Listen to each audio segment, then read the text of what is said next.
ESPN, the world's leader in motorsports coverage, welcomes you live to Bristol Raceway in Tennessee for the Goody's 500 NASCAR Winston Cup race.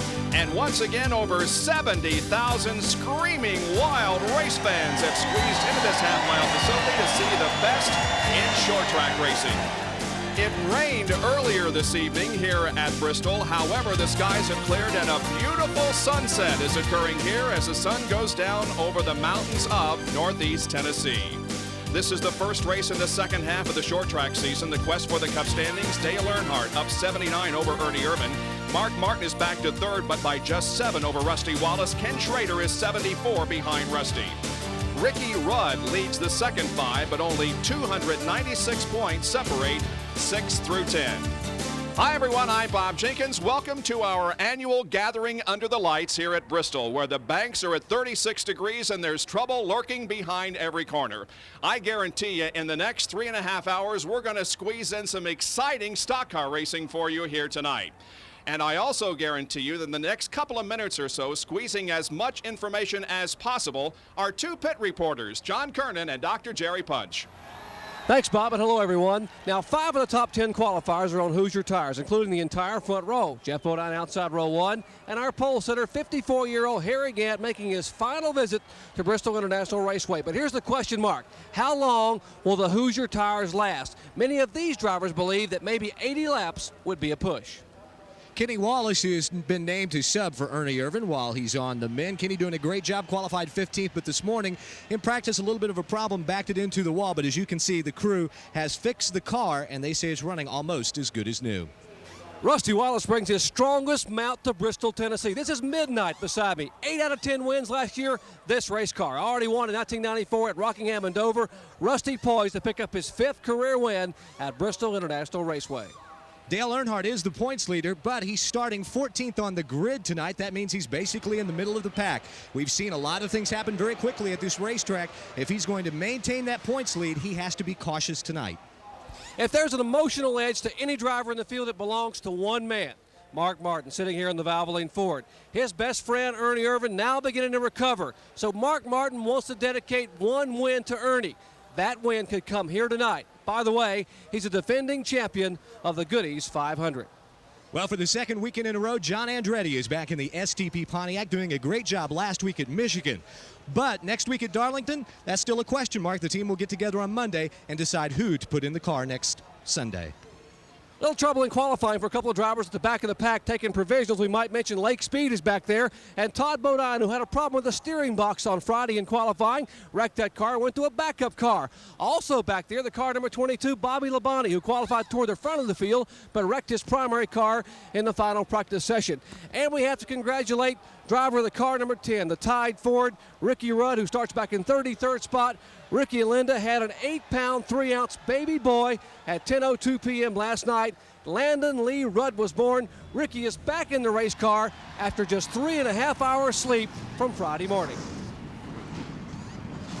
Well, guys, that was a lot of information to get in a relatively short period of time, but the cars would have made about 8 laps around here while they were doing that, Benny. So when they give those pit reports a little later on, they're going to have to do them quicker. I tell you, folks, it's unbelievable. This is a half-mile racetrack, but they travel speeders up 135 miles per hour. The bank, 36 degrees. The corners are, these cars get around this racetrack unbelievably fast, around 15 seconds a lap.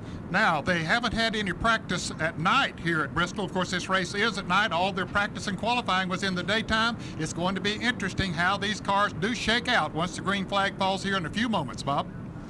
Gentlemen, the command has been given. The cars are warming up on pit road, and in just a few moments, they'll go onto the racetrack for a couple of warm-up laps. And then we'll be underway with 500, the most grueling laps in all of racing. Stay with us. There is Bristol International Raceway as the helicopter hovers overhead, getting set to bring you all the action. It's a .533 mile oval. The front stretch and the back stretch are each 650 feet in length. The corners banked at 36 degrees, and the straightaways are banked at 16 degrees. Now, how about the race analysis? will go 500 laps. The pole speed is 124.186. That's 15.4 seconds. The race record is 101.074. The pit window anywhere between 145 and 155 laps, provided, of course, there are no yellows in that period. And they're racing for a purse of over $800,000. And already the 22 car, Bobby Labonte, having some problems. The hood is up on that car. He crashed that car in practice this afternoon. This is a backup car. He has not had a lap on this car. Evidently got some type of problem already. Let's take a look now at the starting lineup for tonight's race. On the pole is Harry Gant, his third career pole at Bristol in 31 races at 124.186, a new event record. Harry, of course, in his final year of competition. Jeff Bodine will start outside the front row in the Exide Batteries Ford car number 7. In the second row, it'll be Terry Labonte in the car number 5, Kellogg Chevrolet. Outside the second row from St. Louis, Missouri, in the Miller Genuine Draft Ford car number 2 will be Rusty Wallace. And as we take a look at the rest of the starting lineup, gentlemen, there are 8 drivers that are on Hoosier tires tonight, and all of them have qualified in the top 20. And I tell you what, right now the crew chiefs are telling the drivers, look, this is Bristol. You got to be patient. Be patient. Now, in about 20 laps, when they get hung behind someone and can't get by them, the crew chief is going to say, pass that guy, pass that guy. So what do? Be patient. That's what you need to be. Kenny Wallace will start inside row number 8. He won the Busch Grand National race here at Bristol last night, substituting for the injured Ernie Irvin. Jerry, what's the story on the 22 car? Bob, we told you they went to a backup car. Apparently when they pulled the backup car, they had to change the steering box, and they forgot to fill the steering box with fluid. They had to rapidly fill that steering box. It'd be tough to turn this track with no fluid in the steering box. He wouldn't turn for long, that's for sure, but they were able to fill it, and we're set for green flag racing. They'll go at least one more lap. Ned, we hear so much about pitting on the backstretch. There are 18 pit positions here on the front stretch. Is it as much of a factor now as it was a couple of years ago? Not as much now, Bob, because what they're doing is speeding up the pace car after it drops off the cars on the front stretch, so the others can get, those who are pitting on the back, get to their pits quicker. So it's not as big a factor as it used to be. Still a disadvantage, though. Take a look at the list of drivers who have gone home unable to qualify fast enough to make this field. They include Jimmy Spencer, Jeff Green, Dave Marcus. Phil Parsons was unable to make it, driving the number 14 car, Billy Hagan. In cars carried by Lake Speed, he'll be at the back of the pack. There's the roof cam on Jeremy Mayfield's car and the roof cam on Morgan Shepherd. Moving to the front of the grid, there's the roof cam on Ted Musgrave's car and on Mark Martin. And the green flag is out. We are racing in the Goodies 500 at Bristol.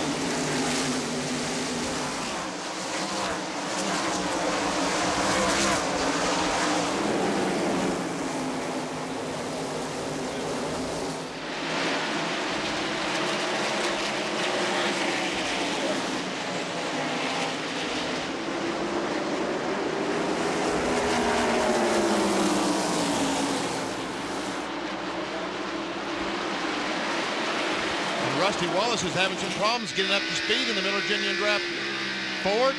And Mark got hung on the outside. How many spots did he lose? Boy, man? he must have lost about 8 or 10 spots. He got up there and couldn't get down on the low groove. That's where everybody wants to be in the early part of this race. But he finally did get in line, back in about 15th position. A couple of cars are still caught on the outside, but for the most part, it is a single file formation around the racetrack. There we see a little bit of contact between Brett Bodine and Hut Strickland. Brett Bodine in the green 26, Hut Strickland in the 23 car. Musgrave is caught on the outside. Yep, he's the only one right now that's caught up on the outside. Morgan Shepherd about to go under him. And Sterling Marlin is right behind Morgan. He'll try to make that pass as well. So Ted Musgrave and his spotter working together, trying to get him to the low side of the track.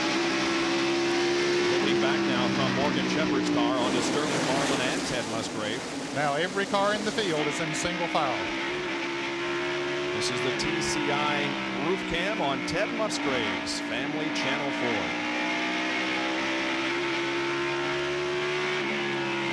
4. Ward Burton has just moved around. Joe Nemechek has taken over the 4th position. Harry Gant is the leader of the race, and he has led the first 7 laps, and that means that he has led more laps tonight than he has led all season. He had only led 6 coming into this event, and only twice at Pocono and the Brickyard 400 in Indianapolis. Jeff Bodine is second, and Terry Labonte is third. It's really nice to see Harry Gant, Leo Jackson, Charlie Presley, all those guys back and running well. We've had so many storybook stories during the year this year. Of course, Jeff Gordon's win at Indianapolis. Wouldn't it be nice to see Harry Gant win a race in his? Oh, the 12 car, Derek Cope. Heavy contact with the outside retaining wall going off the second corner. But he maintained speed. How in the world? And no caution. And Kyle Petty got hung up on the outside, almost hit the wall, all 4. Folks, we're just telling you about things you can't see, but they're happening all around the racetrack.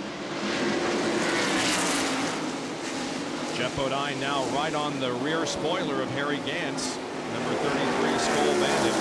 All right, here's the replay now. Watch as the cars come out of the second corner onto the backstretch. Oh, contact there by Derek Cope. And the straight arrow of Bobby Allison forward.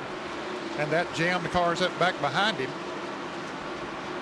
There he is. The back end gets loose, clips the wall, then back with the front end into the wall. I'll tell you one thing. I bet that car doesn't handle too well right now. Wow. Bodine still chasing Gant. Harry eligible for $7,600 in Unical bonus money. Of course, it was won last weekend by brother Jeff Bodine, who's running second here to Harry.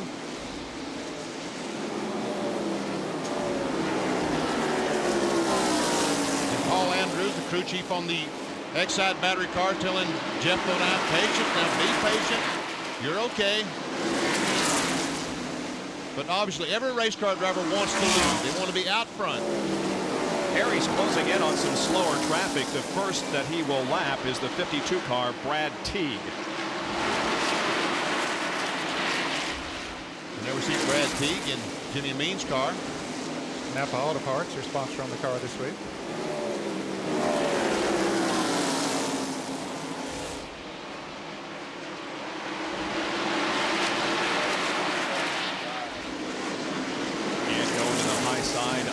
In the first and second corners to get around him, and the 40 car is going the wrong way. He's on the outside. That's Bobby Hamilton, the Kendall Oil car. There's the camera on top of Gordon and Chipper Sitco Ford.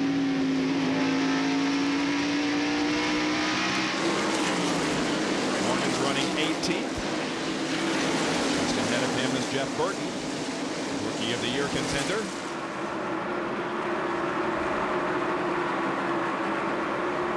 Shepard started 21st, so he has picked up 3 positions.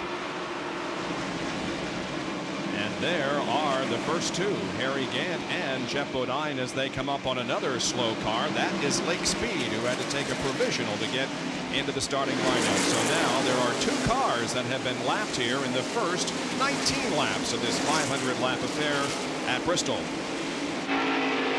Terry Labonte is still running in 3rd position, then Ward Burton and the 41 car of Joe Nemechek. We'll be right back.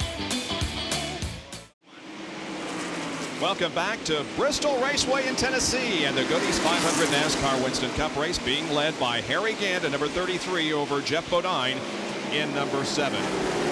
Now we back up to a few laps ago and take a look again at a spin coming off turn 4. It's Mike Wallace. Traffic bearing down on him, but the spotters are doing their job, telling their drivers where the accident is, and there's proof that things happen fast. We were about to show you a replay of what happened a few laps ago, but interrupted it to bring you the live action. And that first caution comes out on lap 28, and he can't get that car rolling again. Well, you can see that the wheel is flat, the rim is spinning, but there's no tire there. So I guess he's going to have to get the wrecker out to get it to the pit. See the right rear tire is spinning? Watch that rim. Spinning in the tire. Wow. Tough break for Mike Wallace. He and Kyle Petty made some contact coming off turn 4. This is right in front of the leaders. It's going to happen. There we see the Kyle Petty right behind Mike Wallace. They made a little bit of contact. And around goes Mike. And really, truly doesn't hit the wall that hard. It's just as he locked the brakes down, you can see the tires blowing. As he stops the tire, it goes across that concrete and just grinds a hole in the tire.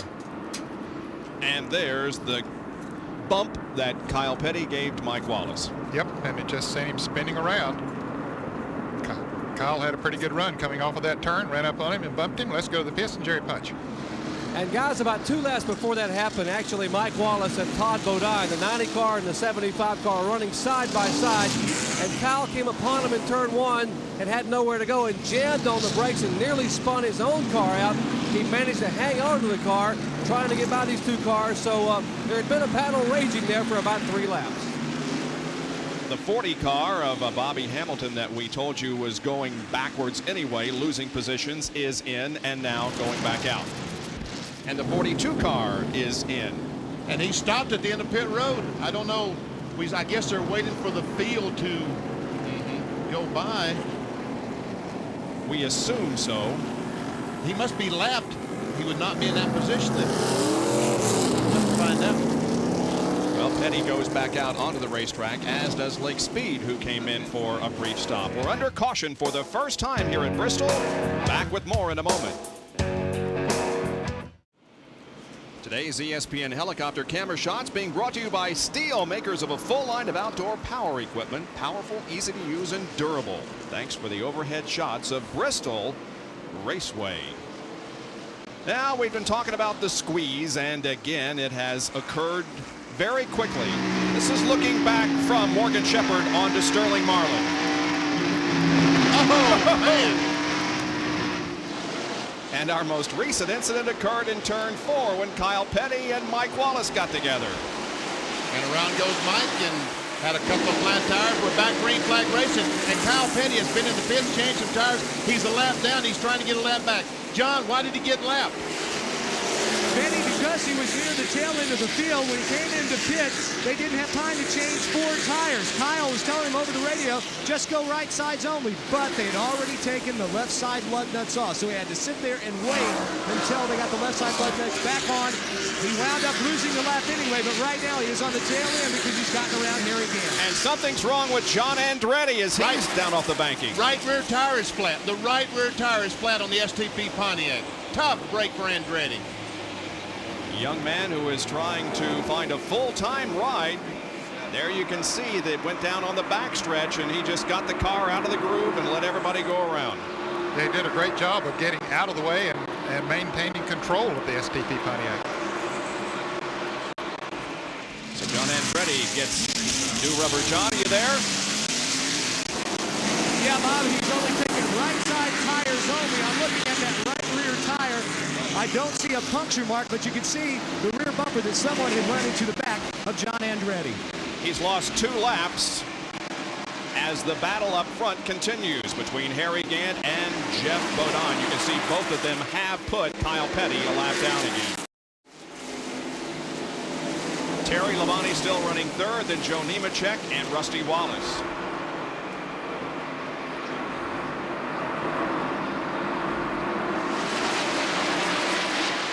Understand that the 23 car of Hut Strickland has been in the fence. He's still going. He made a pit stop during that caution, so he was back near the tail end of the pack. He's still in the lead lap, but he's slowing down. He might be headed into the pit. Here comes a big group of cars being led by Dick Trickle.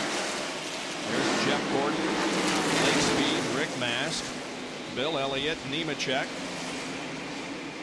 Nemechek was running in 4th position, however has fallen back to 10th. There's the camera on top of Lake Speed's fourth volunteer car. See Earnhardt back there on the inside of Nemechek, taking that spot away. Earnhardt's back in about 10th spot now. 12th they're showing him, Benny. Let's look at the telemetry on Mark Martin's car to see exactly how fast he does.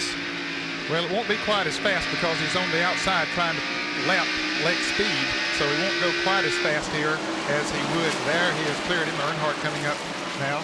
Martin now being shown in 10th, Earnhardt up to 11th. That's Darrell Waltrip, the winningest active driver here at Bristol, behind the 17 car. You see Hutch trickling the Smoke and Joe car down on the apron of the racetrack as the leaders went by. Yeah, he has been in the pits, Benny. Whatever damage he did when he flipped the wall there a moment ago, I guess he went in to get that repaired. It was reported this week that Hutton will be leaving that team at the end of this year, so Travis Carter will be naming someone else to drive the Smoke and Joe's car.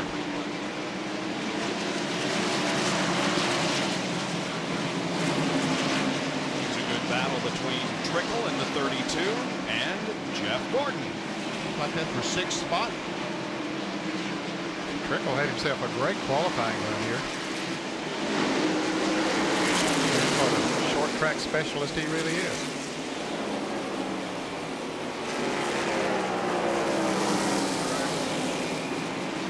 And right in front of him, Rusty Wallace. And Ward Burton is blown going down the front straightaway. We see the smoke coming out of the Hardy's Chevrolet. That's it. And there's 43 car, John Andretti's in the wall. Ready between turns 3 and 4, right up against the outer wall. Here's John Kernan.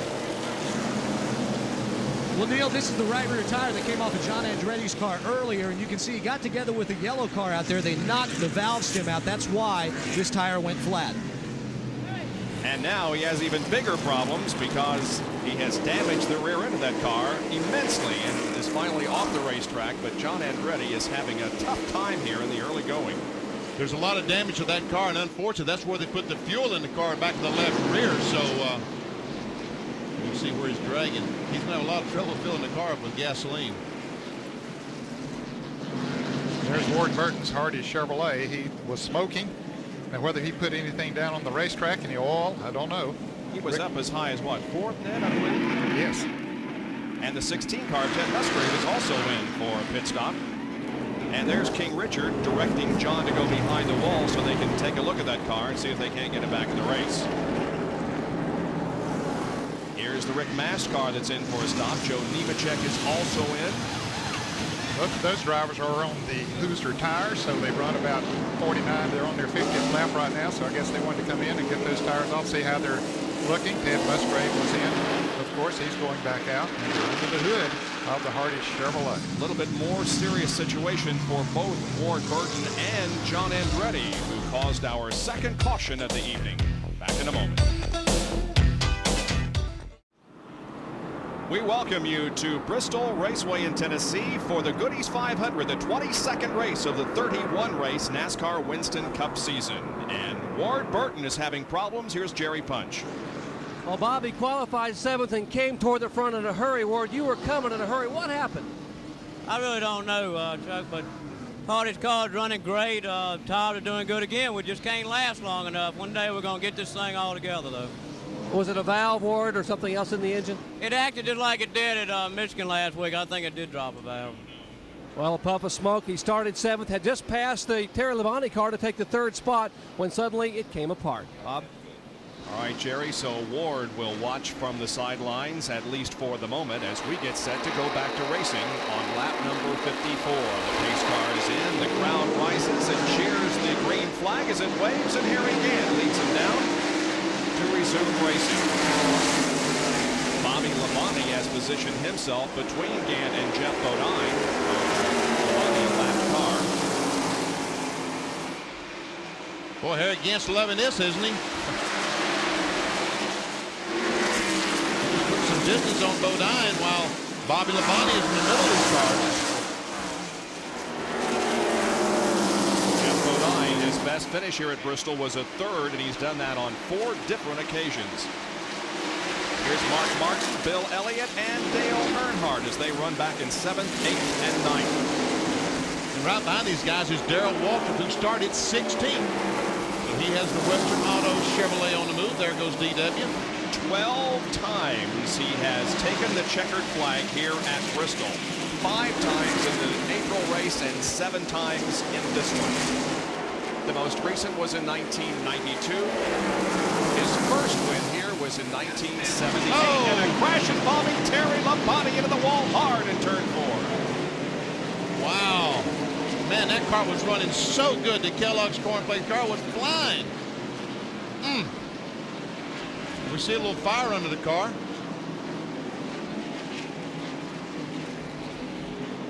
Terry Labonte wanting, among other things, to move into the top 10 in points. He's 12th going into this race, but didn't catch a break tonight as the yellow comes out for the third time as his car is against the wall in the fourth turn.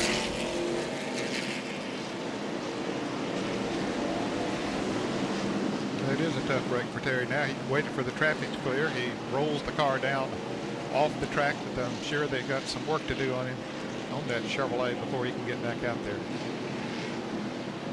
And Jeff Bodine comes in the pits right behind him, so Bodine gives up his second place to get those Hoosier tires looked at.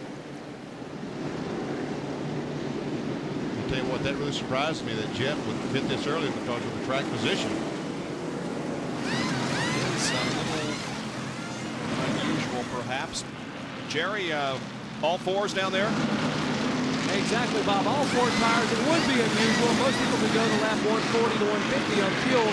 But you got to remember, Jeff Bodine and Harry Gant, a lot of concern about how these Hoosiers are going to wear. They're going to be fast, but what about the wear on the car? So they're also looking at the front of the car. Apparently, some indention on the hood of the car. They were trying to get the hood bowed back down because you can't get the front of the car clogged up. The car will definitely overheat here in Bristol. I see he's made contact with someone and knocked the hood down the car, and they're concerned about the car overheating. Here's a replay of the incident involving Terry Labonte.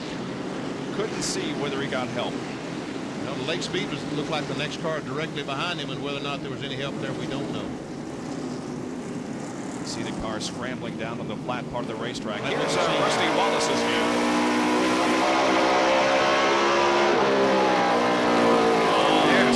There's the tail.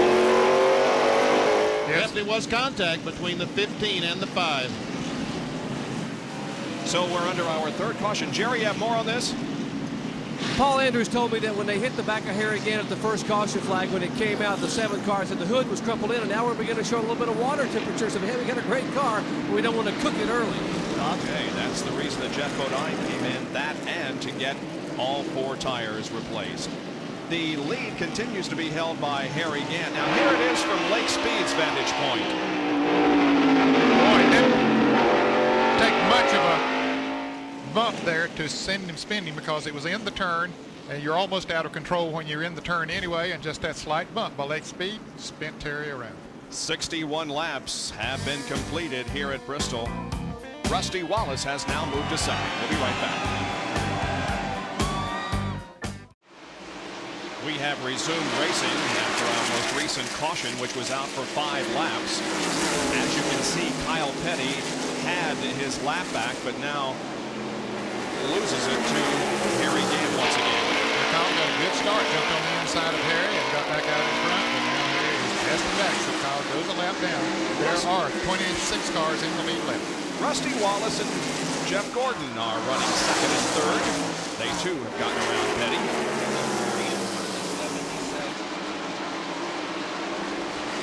Rusty Wallace, who is a 4-time winner here at Bristol, but he has never won this race. All 4 of his victories have come in the spring event.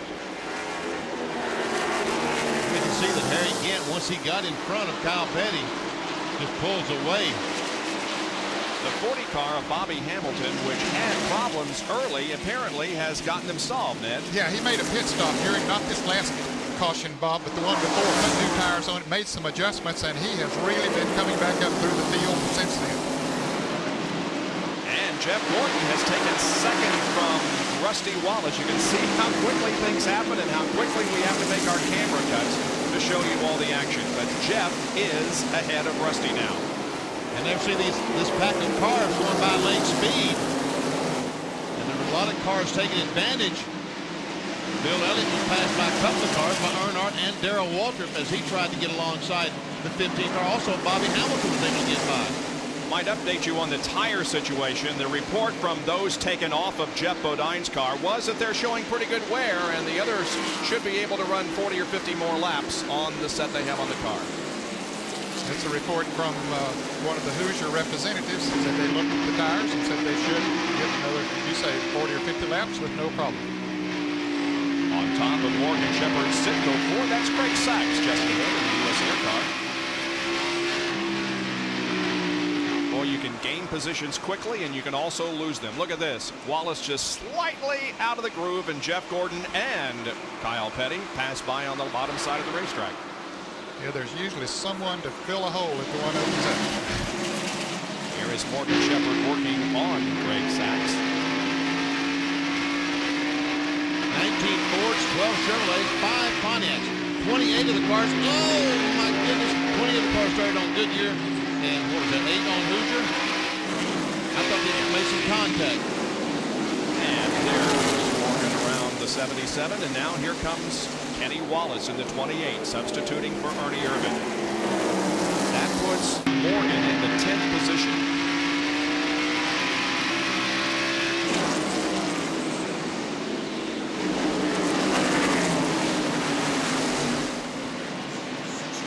Mark Martin, Dick Trickle, and Dale Earnhardt are running 4th, 5th, and 6th. So Martin was able to get by Trickle in the last few laps. Now Earnhardt's up there trying to do the same thing. Taking a look at the inside of Dick Trickle. Dale Earnhardt, 31 career races here at Bristol and 8 wins, including the spring race here. And in case you've forgotten, he came from 24th starting position in April to win that event. He is just all over Trickle.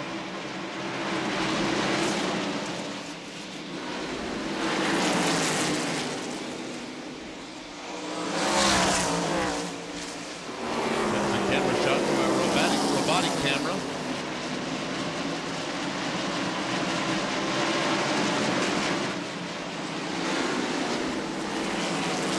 Back and check out some more action behind that group of cars. Well, there has been some heavy racing here. Ricky Rudd goes in the inside of Greg Sachs. This bunch of cars have really been going at it. Now they've got Sachs hung on the outside, and all these cars are going to try to get by. Yeah, they'll look for that opening down on the inside, and he's going to have a tough time getting back down to the inside group. Jeff Rodine comes by now. Brett Rodine. They also have got the 12 car hung out there. That's Derek Cope. There's Musgrave by. Now Schrader wants to go along as well. And there's Mike Wallace. We see he's got the flash repaired on his car back on the racetrack. There's Derek Cope in the 12 car. He had an early contact with the wall that didn't bring out a caution. And look where the leader is. He is right behind that group of cars and putting another lap on T.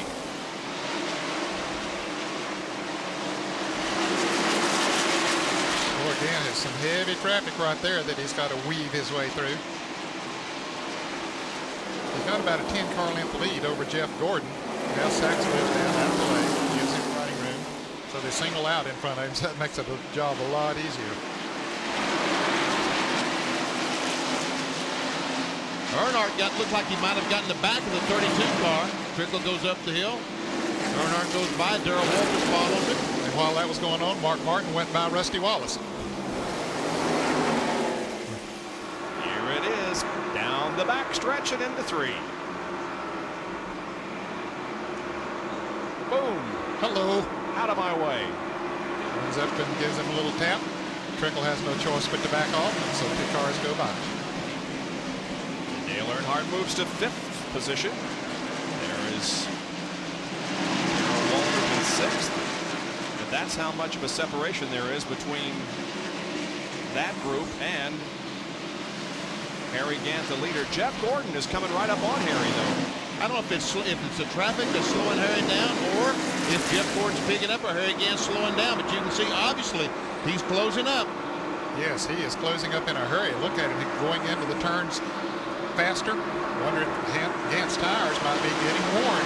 Something we were concerned. He moved down to the inside. Let's Gordon go. Yeah, he sure did. Jeff saw the opportunity that Harry gave him and took the lead. That's exactly what we saw last night, Ned. Remember, Harry Gant ran so well, but then all of a sudden the car just started slowing down. And so Harry Gant led the first 88 laps of this event, and now Jeff Gordon has gone to the front. Behind Harry Gant, running in 3rd position, is Mark Martin. Back with more from Bristol International Raceway in a moment. A beautiful setting in the hills of Northeast Tennessee, Bristol Raceway. They're the top 15 as we have completed 95 of 500 laps. And you will notice up in second and third position, there was a change. When we went to break, Mark Martin was in third, Gant was second. Well, they have changed positions, and this is how Mark Martin did it. Comes off the corner. He tries to get alongside Harry Gant down the back straightaway. Harry realizes these cars are much faster than he is, so he just pulls over and lets Mark Martin go by. Harry told us on our live Speed Week show that he had a little bit of concern about those tires. Jerry, what is the situation with Harry Gant? Bob, that's exactly what Harry was talking about in Speed Week. When the tires begin to fall off, there's no need in trying to push the car and make it up, or else you're going to be in the wall. So he tried to, Charlie Preston and Crucci told Harry, back off. Let's try to make it a full fuel stop and pit when the other Goodyear cars pit. And let us take a look and see how the tires look. One car already on pit road. That's Kenny Schrader. Let's check in with John Kernan. Schrader, things thought he had a right front tire going down. So he decided to pit for 2 tires, right side rubber over. Also the car now is going to come around and will now be a 4-tire change. They're also planning to make a chassis adjustment to try and loosen the car up. The car has been very, very tight. But Kenny Schrader making his pit stop. He's down and away. He had just lost a lap. He'd just been lapped, hadn't he, Ned? He had, and now he has 2 laps down. And he comes out and nearly collides with the 22 of Bobby Labonte, which is coming into the front stretch pits. Yeah, that was a close call for both of them. And Labonte has been in and out of the pits all night long. He's had a tough time here tonight so far. He's being shown now. It's about 28 laps down. Jeff Gordon has just lapped Jeff Burton, who is running 25th. Here's more on Jeff Burton. Actually, Bob, we're talking about Bobby Labonte, and we told you he went to a backup car. That's the car they run in Atlanta. He's been on pit road twice for a tire rubbing a fender. They came in and changed the track bar once. They added weight in the car as far as trying to get more wedge in it. They just changed everything on the race car except the number in the last 25 or 30 laps. There's their leader, Jeff Gordon. Mark Martin's in second. Rusty Wallace has now moved into third, and Dale Earnhardt fourth. Darrell Waltrip is now fifth. 21 cars are on the lead lap. And we see Harry Gant losing the spot to Bill Elliott as they go down in the corner. Well, Harry's just hoping for a caution flag here before too long. And there is Gordon, who is leading his 12th race in 1994. 2 victories, Charlotte and Indianapolis. He started in 12th position, and of course, he is at the highest he has been, and he has led the last 15 laps. And he's right behind a bunch of heavy traffic. See Rusty Wallace and Dale Earnhardt as they battle for third position. And the point squeeze comes to mind here as Rusty tries to catch Dale for that NASCAR Winston Cup championship. That's for Rusty's car looking back on Dale.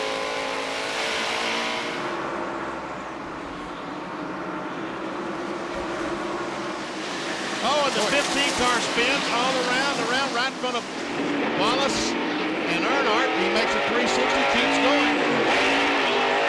Caution is out. Amazing how quickly these drivers have to react, and most of them are able to. Here comes Jeff. Here's Musgrave trying to beat him back to the line. And I think maybe Jeff Burton might have got. Yeah, that was close, but I think maybe he did. The 77 car of Greg Sachs got one of his 2 laps back. There's our second place car, Mark Martin. Now I think we'll be seeing all the cars pit, don't you, Ned? No, I don't think there's any question. Yes, they'll be coming in. Tough break for Kenny Schrader. He made a pit stop, changed 4 tires. Now these guys get to do it for free. Steve Grissom had just made a pit stop about 5 laps ago, and here come the leaders down pit road right now. Being led by Jeff Gordon. Mark Martin is behind. Here comes Rusty, Dale, Darrell, Trickle, Elliott, Mast, Gant. Here's Jerry Punch. As you watch all the leaders pit here on the front stretch, I will remind you, this is a big break for Harry Gant. They were going to pit him next lap 5 when the caution came out. A big break for Gant. He would have pitted on the green and lost at least 2 laps. Both on the front runners getting 4 tires. Jeff Gordon, the first one off the jacks. He is down pit road at 35 miles an hour. Also out of the pits, Mark Martin. Here's Rusty Wallace, George Gordon, Martin and Wallace. Let's check into the back pits and John Kernan. Morgan Shepherd is in. Right side tires changed by the Wood Brothers. The car is a little bit tight. As you see Jeff Gordon, Mark Martin, Rusty Wallace, and Dale Earnhardt flash down the backstretch. They will make a chassis adjustment to the left rear on Morgan Shepherd's Citgo Ford. And now Morgan is finally down in a way that several cars came off the pit road on the backstretch. Pulling out just ahead of him. And we have a replay of the spin involving Lake Speed from his roof cam.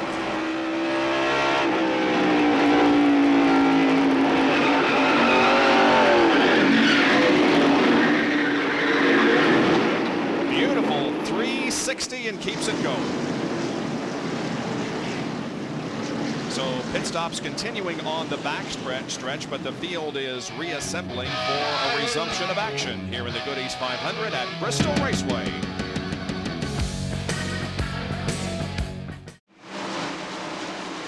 You have missed one lap of competition as Jeff Gordon continues to lead. He has 3 top 10 finishes in the last 5 races. Although his 2 wins have come on super speedways at Charlotte and Indianapolis, Jeff Gordon is no stranger to this type of racing. He cut his teeth, of course, in sprint cars and midgets on tracks like Winchester and Indiana. That's very similar to this. And Salem, Indiana. Yep. Similar racetrack similar to this. On top of Mark Martin's car, Mark is running second. Dale Earnhardt is third. Rusty Wallace is fourth. Dale Jarrett is fifth. Darrell Walker sixth. Bill Elliott seventh. Jeff Bodine is eighth. You saw that John Andretti has come back into the race. Now a little telemetry. Did I see 138 miles an hour? 36 of 38, yep. Let's watch as he accelerates down the front straightaway. Yep, 138. 138. Down to a little over 100. Big pack of cars. Lake Speed, Harry Gant, Rick Mast. And they're all passing Lake Speed, including Todd Bodine in 75. There goes Sterling Marlin. Lake Speed is being shown 4 laps down. Kenny Wallace in the 28 car, the Hamlin car. He's 15th, Benny. You know, Kenny Wallace is not trying to be a hero. He just simply wants to bring this car home with a good finish today. Mark Martin is about to pass Jeff Gordon. He does it. Hey, we have the 3rd leader of the afternoon. Gordon slipped just a little bit coming off turn 2. Martin had a good run on him and just moved right on by. I think someone said Mark Martin is the defending champion of this race. That was part of his 4 in a row last year, and this is the 14th race that Mark has led in '94. Martin and Wallace, of course, in a heated battle in the points positions. You can see Mark's the rear of the car bottom out as he comes off that second corner. Here's Todd Bodine, Kenny Wallace, Brett Bodine, and Joe Nemechek as they battle for 9th, 10th, 11th, and 12th. And the 13th place car is Morgan Shepherd with Henry Wright.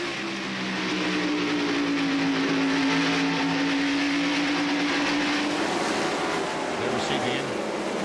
Shot down the back straightaway. Todd Bodine was up closer to the front. He had some problem down in turn 1 a few laps ago. Got up the racetrack. Several cars got by him. Now he's trying to get by Greg Sachs on the outside. And he makes the pass. Kenny Wallace will try to do that same thing. Well, we've been talking about tires all night. Let's see how the wear is going. Here's Dr. Punch. You won't wonder why Harry was slowing when I show you this. Now, the right rear tire was completely worn out. The left front was beginning to wear. But let me show you the left rear. This is the left rear. You see the heat here in the tire?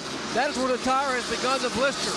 As I roll the tire along, you see the heat in the inside of the tire is beginning to peel away some of the tread. And Harry Gant, in about 3 laps, would have been in serious trouble. Bob? So he did need that caution period to allow him to come in. Look at this action. These guys split the 77 car going in turn 3. Ricky Rudd was able to get by Musgrave. There comes Jeremy Mayfield. The 98 car is the Fingerhut car. That's the camera on top of that automobile.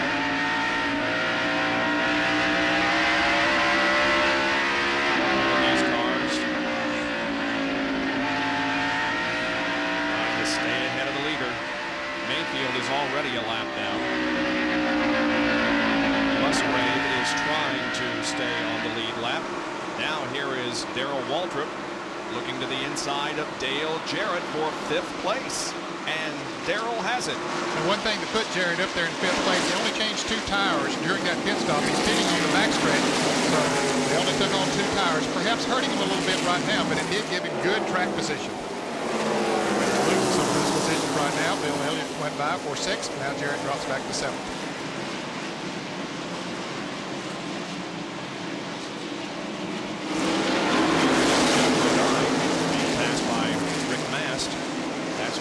Spot. And since Jeff Bodine made that pit stop, his car has just not been up to speed like it was early in the race.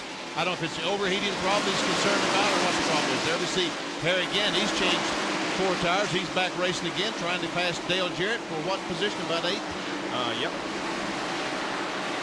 Harry's trying to make the most of the tires while they're good under him.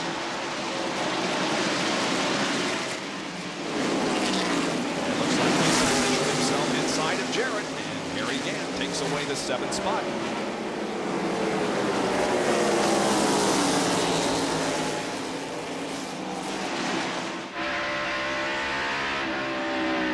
Go back to this battle involving Ted Musgrave, Jeremy Mayfield, as we show you an Autolite Field summary. The battle for position is between the 10 and the 16. Mayfield is not on the same lap as Ricky Rudd and Ted Musgrave. Musgrave and Rudd are running 20th and 21st. They were just about to go. In fact, Ted Musgrave had gone a lap down, but he beat the leader back to the start-finish line during the last caution. He got back in the lead lap, and Rudd was just not far from going a lap down before that last caution. I'll tell you what, if these guys don't pick up the pace, Ned, they'll have to do the same thing again, because Martin, the leader, is gaining on them considerably. He's in the same straightaway as these 2 cars.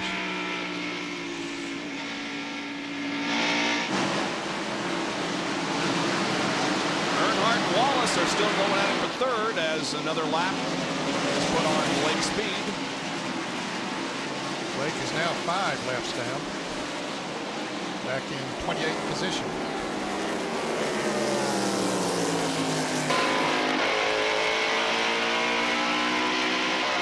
That new uniform of Rusty Wallace, that nice gold uniform. I'm sure it's a lot cooler than that black that he's been wearing. Yeah. He flex his right arm there. You see that?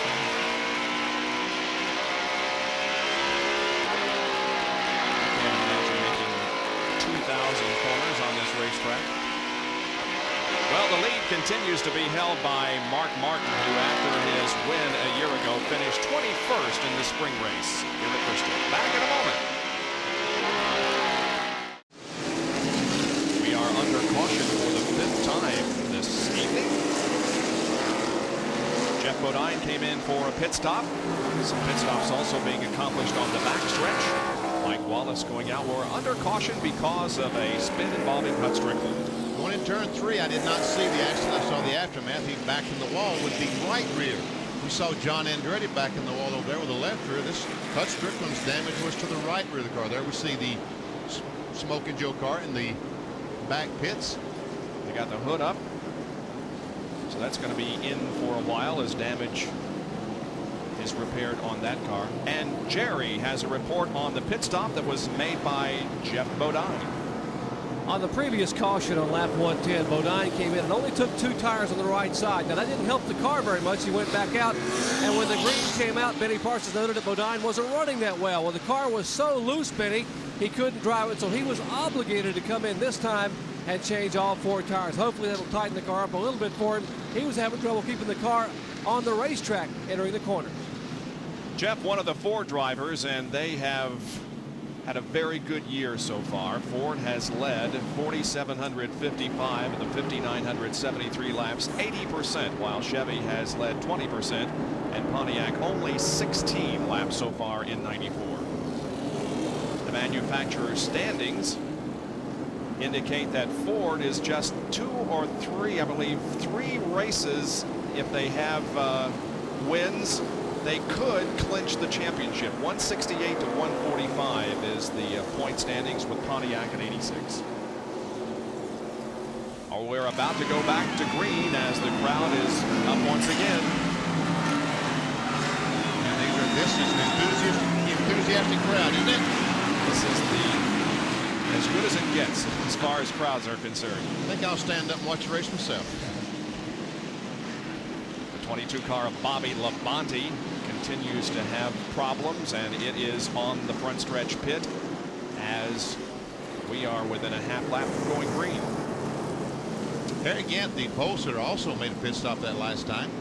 By the way, Labonte is 32 laps down.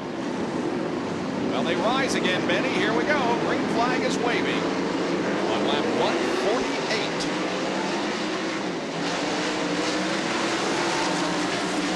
Mark Martin followed by Jeff Gordon, Dale Earnhardt, Rusty Wallace, and Darrell Waltrip. And now an attempt by Earnhardt to take over second position. And he does it. He does. Jeff Gordon was trying to get by Derek Cope on the outside when he came off the second corner. He got him in line, and Earnhardt ducked under to take over the second spot. And meanwhile, Jeff Burton is trying to get by Mark Martin. Jeff still trying to get his lap back. He is running 22nd.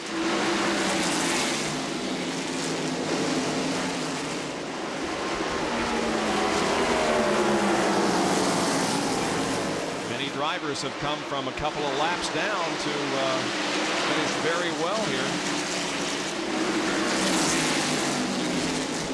And we can see right now with the fresh tires,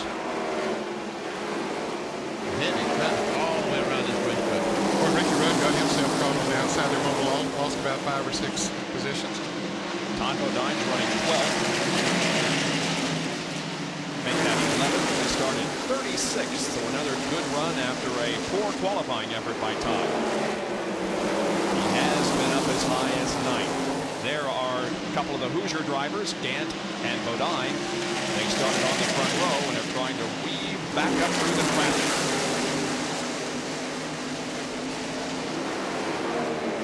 Kenny Wallace got caught on the outside. He's losing positions back there as well. Well, there's a lot of racing going on everywhere.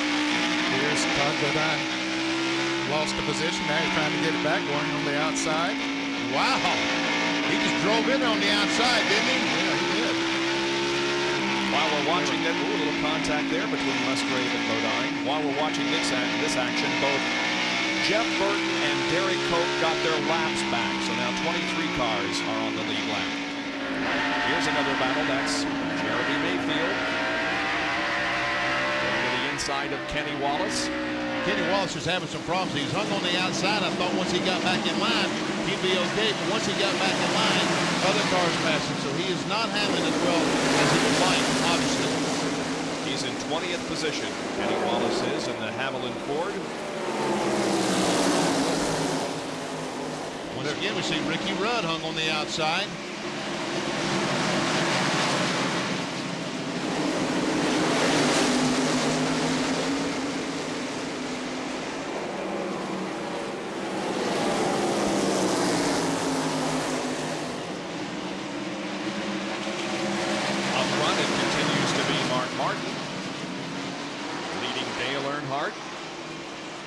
Jeff Gordon, Rusty Wallace, and Darrell Waltrip.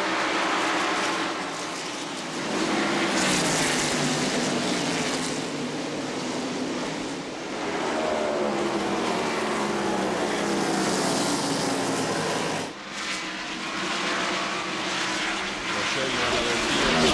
Dale Earnhardt failed to lead a lap at Michigan last weekend for only the 7th time this season. Oh, we got a spin coming up.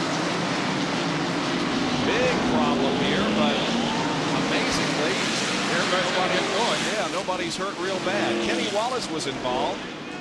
What happened?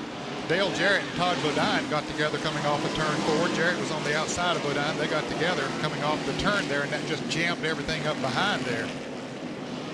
Kenny Wallace did a 360, kind of like Lake Speed did a little bit ago, and round you went. Mike Wallace was also in the mix. Let's see who else. Well, here, see, Todd Bodine was actually in front of Dale Jarrett and came back up there. Jarrett hit him a little bit, and then they just jammed up behind. It was sort of a chain reaction type of a deal. Brett Bodine and Kenny Wallace spun. And Jerry Punch is in Mark Martin's pit. And Martin will pit, as will Dale Earnhardt, further up pit road for turn 1. We expect to see a 4-tire change here. Right side tires already coming off, and we'll make a chassis adjustment in the right rear. And around to the corner. Bite Gordon is down. He's out of pit road, and here comes Rusty Wallace. He is down. Here's Mark Martin as they dash back to turn 1 and bring Earnhardt, Wallace, and Ian Martin. Let's go to the back pits and John Kernan. Michael Walker has already changed his tires. He's back out on the racetrack. You're looking at Sterling Marlin. He's a 4-tire change. Also, he's had some contact out there on the racetrack. The grill was pushed in. They have pulled that out. Sterling Marlin rolling back on the racetrack. Did Jeff Gordon get 2 or 4 tires? Evidently changed 2 tires. He was out awfully quick. Joe Nemechek will be leading the race. Ted Musgrave should be in second place. I'm going to take a look at this from Morgan Shepherd's car.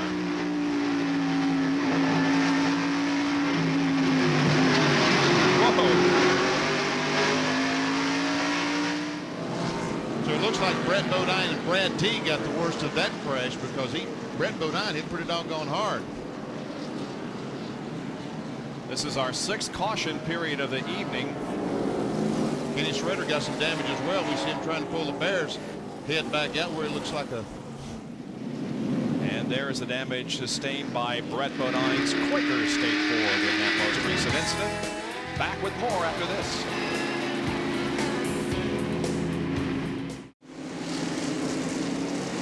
Bob Jenkins, Ned Jarrett, Benny Parsons, John Kernan, Dr. Jerry Punch back at Bristol Raceway. We were under caution once again. Now, I want you to ponder this for a while. The answer is not Darrell Waltrip. Who holds the best per race average finish among drivers who have started at least 20 events here at Bristol? Think about that for a while, and I'll give you the answer in a moment as we get ready to go back to green flag racing. And up front is Joe Nemechek, leading for the first time in his NASCAR Winston Cup career. By the way, this is the 5th anniversary of Hedrick Racing. They came here 5 years ago tonight in Bristol and began their Winston Cup career with Larry Pearson behind the wheel. Kyle Petty getting back in the lead lap once again. He's done that several times tonight when others were leading. Let's see if he can stay out in front of Nemechek. Ted Musgrave is right behind Joe. We're watching from the roof cam.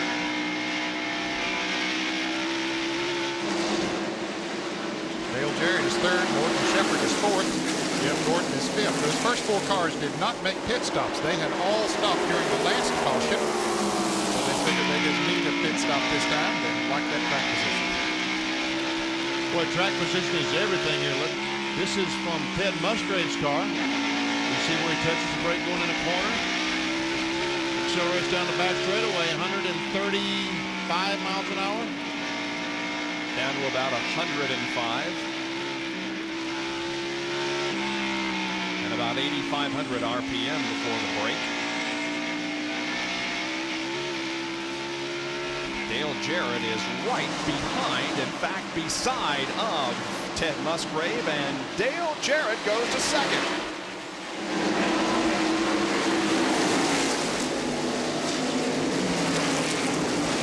Dale started back in 29th position.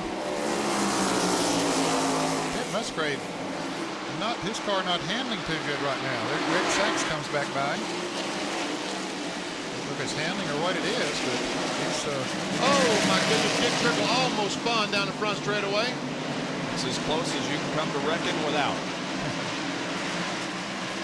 Doug Strickland comes back out in the Smokin' Joe's car as we watch all this action.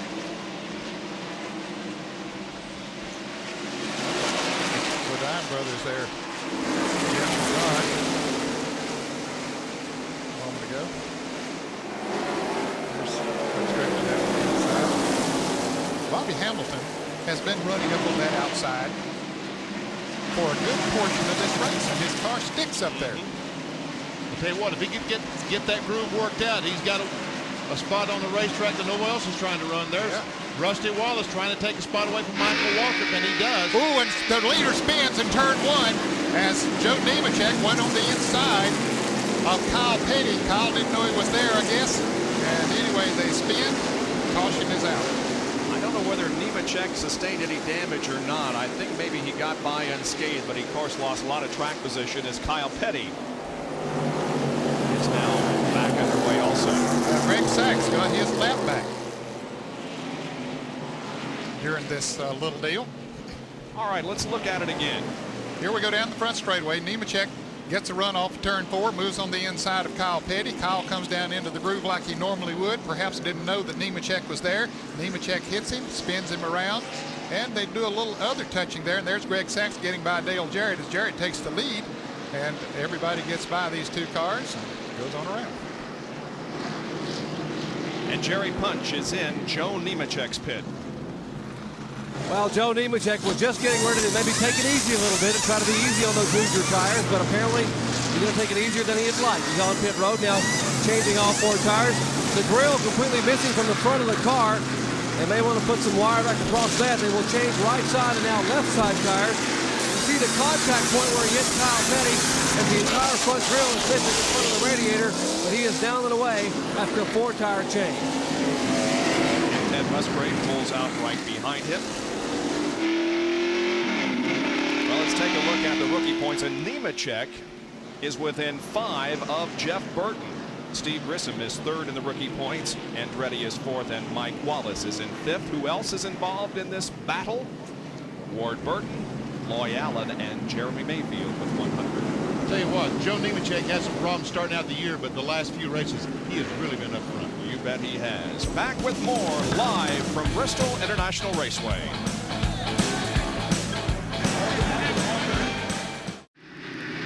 Welcome back to Bristol. Which driver holds the best per race average finish among the drivers that have started at least 20 races here at Bristol International? Dan, you want to venture a guess? Well, you know, I would have thought maybe it'd been Darrell Waltrip, but maybe we go back a little bit further than that to BP. Ladies and gentlemen, it is Benny Parsons. You're kidding. 7.583 average finish in 24 starts. Congratulations. I wish it paid more money. Wow. Jerry Punch is with Terry Labonte. Well, the driver of the Kellogg Chevrolet sits on top of the pit box, and Terry, not where you wanted to be. They work on the car behind you. How bad is the car hurt? It's pretty bad. The bent the rear end, the trailing arms, the control arms. It was a shame. Our Kellogg Chevy was running good. Lake Speed, I was trying to get by him. He was up there at the front, several laps down, and I got into the back of him, so I guess he paid me back getting in turn 3. If you see steam coming from the Kellogg's car, that's why. Terry Labonte just jumped out of the car a minute ago and sitting up here trying to cool off in the evening breeze, but he's still quite a bit hot. Bob? And there's some damage on Mark Martin's left rear. What caused that? I don't know. I'd say it's one of these chain reaction deals that we've seen. Somebody jammed the brakes and had to slow down right quick, and somebody else didn't. And once again, I thought we were going back green flag racing this time, but not yet. 1 lap to go. At 7:50 tomorrow morning, 4:50 a.m. on the West Coast. Join us for the Grand Prix of Belgium Formula One race from Spa. And as you saw during Speed Week earlier this evening, Rubens Barrichello will be on the pole for that race, and Michael Schumacher will start alongside the front row. I read that he qualified on a wet track with slick tires. Took a chance. There are the top 5 qualifiers. Spa, of course, has a history of rainy and foggy weather, so maybe that's the conditions under which they qualified. But anyway, Barrichello on the pole in the Jordan tomorrow for the Grand Prix of Belgium. All right, we're ready now to go back to racing here at Bristol on lap 184. Dale Jarrett has the lead. Jeff Gordon, Dale Earnhardt, Rusty Wallace, and Mark Martin are trailing.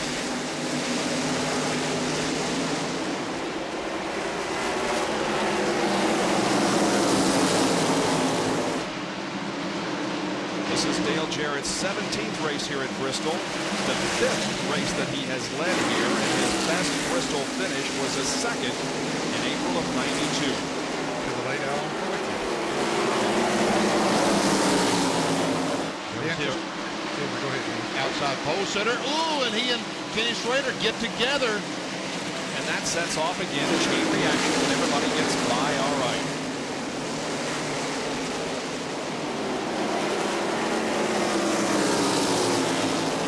It's Kyle Petty moving around Kenny Schrader. Kenny Schrader made that unscheduled pit stop early and is 3 laps down. This began way back in the 3rd turn. Schrader gets down on the apron of the racetrack, and they come back coming off 4. They get together again, and we can see Kyle Petty, Sterling Marlin. They all started checking up to avoid the crash. Dick Trickle way back there almost got into the wall. Boy, it happens quick here. Jeff Gordon closing in on Jarrett. Yeah, now Jarrett has about 25 or 30 laps more on his tires than does Gordon. Don't have much of a difference that night. Plus, Jeff Gordon has been fast all night. Here's another group of cars battling for position. Bobby Hamilton looking to the inside of Ted Musgrave. And that's not your groove. You're supposed to be on the outside. Like that Pontiac will go just about wherever he wants to put it. Derek Hope and Brett Bodine also racing with Musgrave and Hamilton.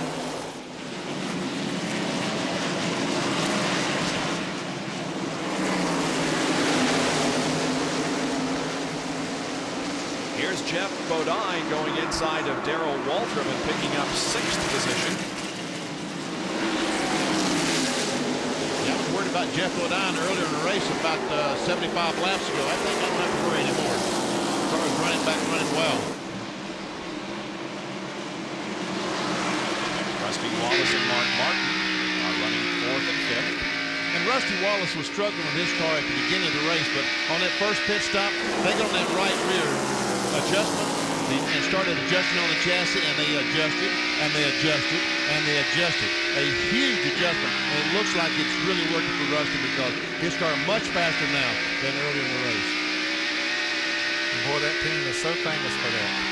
He knows how he wants the race car to feel, and normally he knows what it's going to take to get it to feel that way, so he tells them, okay, put so many rounds away in it, or whatever the case might be.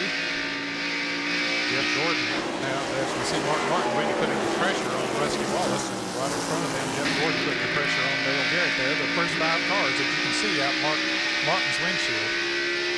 And Fords are battling for 4th and 5th. We showed you the statistic regarding how many laps Ford has led this year. And right now, 1st, 2nd, and 3rd are Chevys.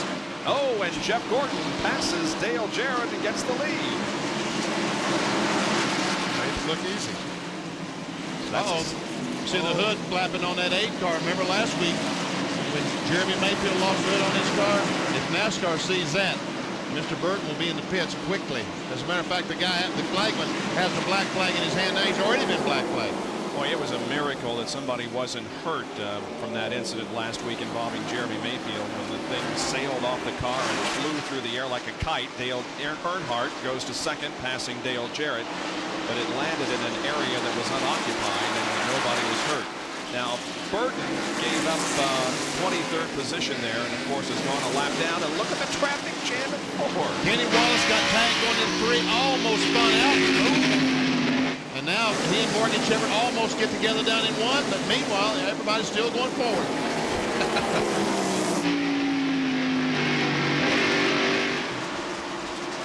Now watch this jam up as they move through the 3rd turn and go into 4. And Kenny does a nice job saving it. And now Morgan Shepherd's headed to the pits. Yes, Morgan Shepherd evidently has a flat tire because of that. And Dale Earnhardt has taken the lead. Now this is how Dale Jarrett lost the lead to Jeff Gordon a few laps ago in turn 3. He saw that Jeff had a good run on him going into the turn. He just gave him room down there, not taking any chances, and Jeff, with the faster car, moved on around. And now we can see that Earnhardt, in fact, has the lead. He's taking it away from Jeff Gordon, and Rusty Wallace trying to get by Dale Jarrett for that 3rd spot. Good battle back here for 3rd, 4th, 5th, and 6th. Morgan Shepherd has completed his pit stop, and he said go forward, going back out. That's down.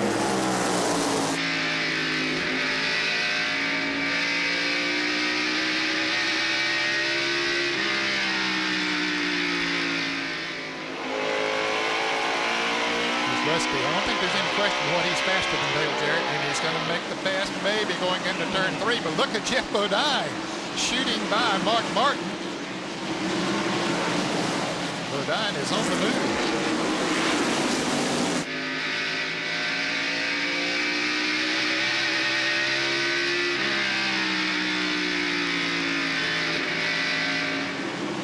Jeff Bodine trying his best to get underneath this 18 car. Look at how Jeff Bodine has moved up from lap 123 when he was 12th.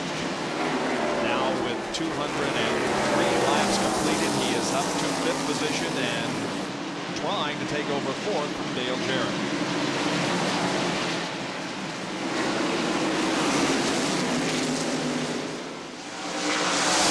He's got to run this time. He'll get him going into turn 3. Jarrett will back off. They'll fight him. And Mark Martin will come right in there too. Almost, not quite. That's one reason that Dale Jarrett did not fight any more than he did, because if he had tried to drive in on the outside of the 7th car, he was going to lose at least one more position. And he's going to lose that position now anyway if Mark gets a run. Boy, Morton Shepherd come in there with new tires on and almost ran over Dale Jarrett, but Morton did a good job of going high on the racetrack and not hitting him. You can see what those new tires will do. Morgan just came out of the pits. He's 3 laps down now. Shepherd had to brake, and that almost created a problem for Darrell Waltrip. Now those used tires that Dale Jarrett have is really showing up. And there is the leader, Dale Earnhardt, who has finished in the top 10 at Bristol 73% of the time. 22 top 10 finishes in 30 Bristol starts. And this is the 25th time that he has led here at the IMAX. We'll be right back. We have completed 216 laps, and Jeff Gordon tries to wrestle the lead away from Dale Earnhardt, but can't do it.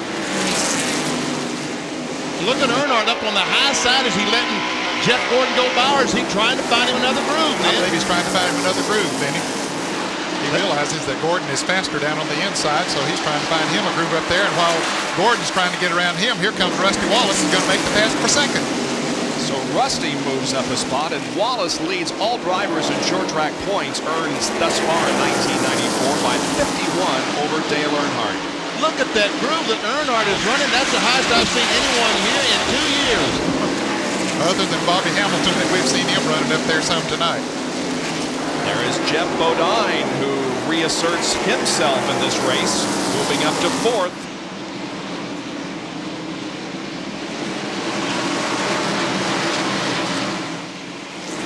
There is Mark Martin running back in 5th spot.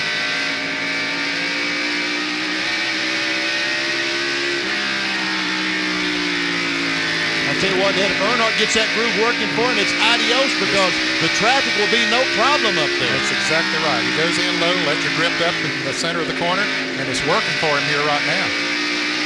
Oh, Jeff Gordon spins after being hit by Jeff Bodine. Big crash on the backstretch. Gordon went in hard.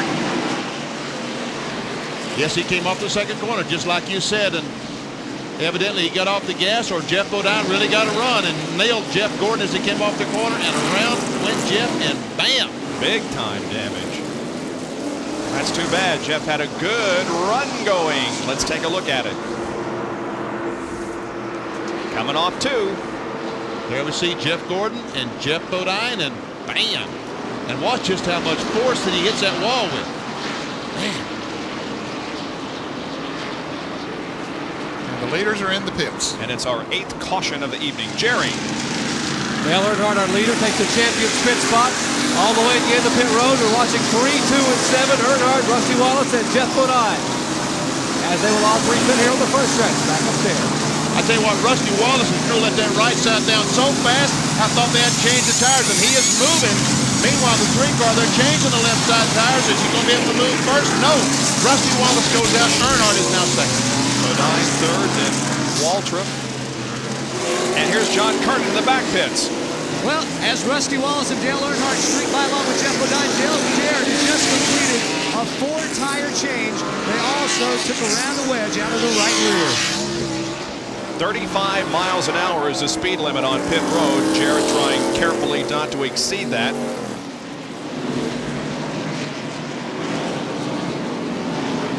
Well, let's look at some replays. Here is how Jeff Gordon got into the wall once again. It looks like he might have not gotten off of turn 2 is certainly not as good as Jeff Bodine. Bodine really had a run coming off of there and just ran right into the back of Jeff Gordon. Here it is from another angle.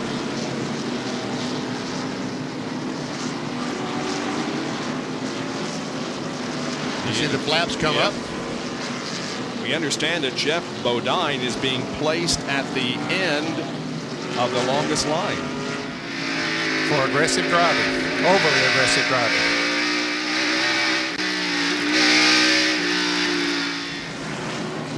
They continue to work on Jeff Gordon's car as Jeff Bodine is being penalized here for over-aggressive driving. We'll be right back with more from Bristol. Here at Bristol, we'll go green in one lap. Let's talk to Jeff Gordon. Here's Jerry. Well, Jeff has climbed out of the DuPont Chevrolet, and Jeff, a tough break for you. What happened out there? Well, you know, we took 2 tires, and we didn't have as fresh tires as some of those other guys out there. And I was getting ready to let Jeff go by me. He was obviously faster.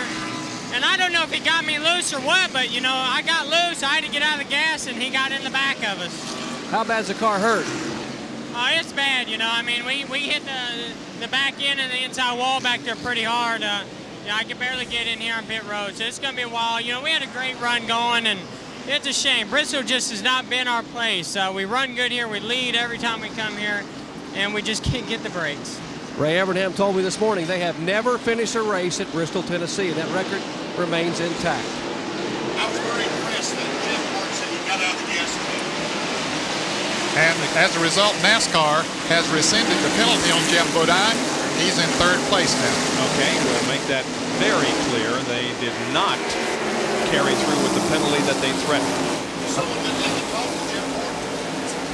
I think they went down and talked to Jeff Gordon, and once they understood what happened, that he had slipped a little bit coming off of the turn. Jerry?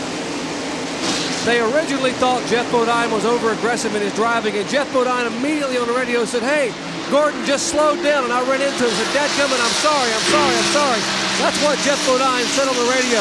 And you heard Gordon a minute ago say he got loose, and when his car got loose, he slowed abruptly, and that's when Bodine got into him. So it was certainly not intentional, thus the rescinding of the penalty. Very good.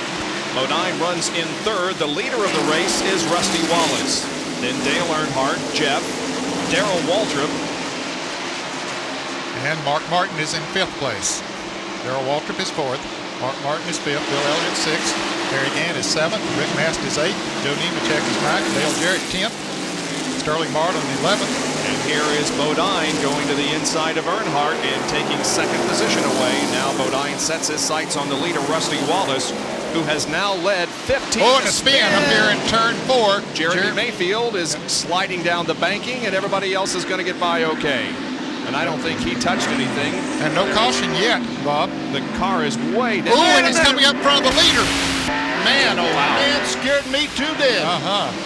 But he got, everything's okay. Man, oh man.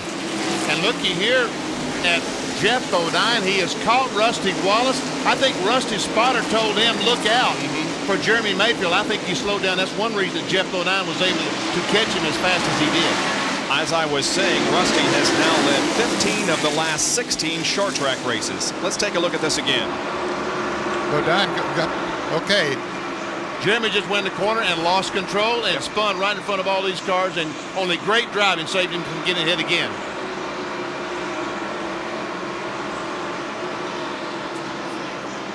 And there's been a lead change, Bob, while we were showing that replay. Jeff Bodine got around Rusty Wallace. Jeff Bodine is now the new leader. He has led already tonight.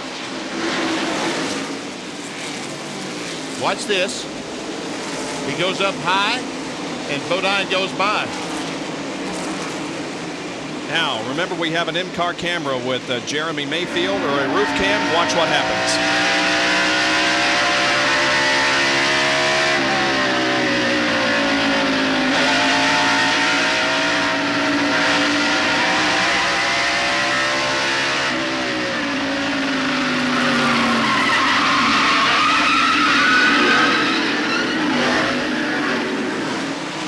He just got in there and hit the apron with the left front tire and just spun the car out.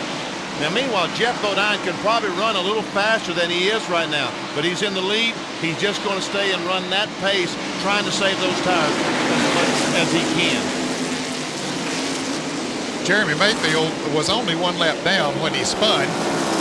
He was in 21st position. He is still in 22nd position, but he is now 2 laps down. There's only one car. There are 20 cars in the lead lap, and only one car that's 1 lap down, and that is Kyle Petty. Battle for 4th place. Darrell Waltrip and Mark Martin. And Martin might get it going into the turn. Down on the inside. Darrell's not going to fight him too much. He knows it's too early in the race to be fighting someone off there. And another battle here involves Michael Waltrip and Bobby Hamilton. There are Pontiacs. This is for 13th. Hamilton has 13th, Michael 14th, then Rudd. Should be in the 15th position. There's Derek Cope right behind them in the Bobby Allison straight arrow Ford.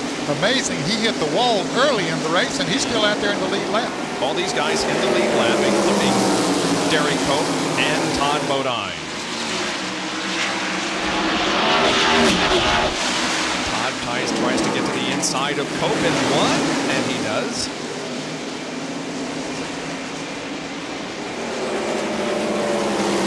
See Kenny Walls behind this duo.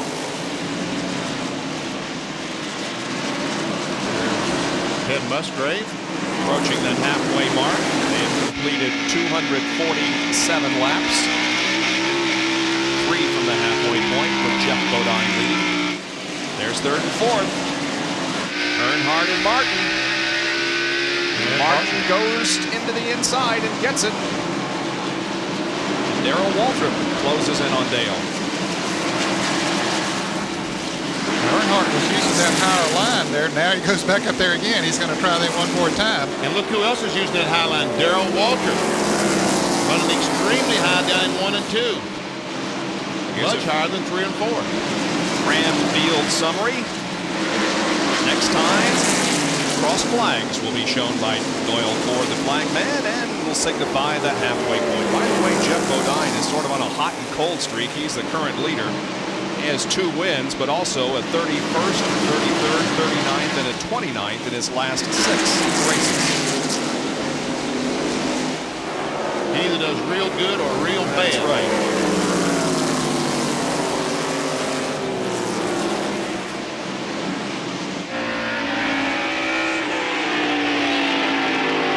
This is from Lake Speed's car. Watch on the right now as Darrell Waltrip will go by.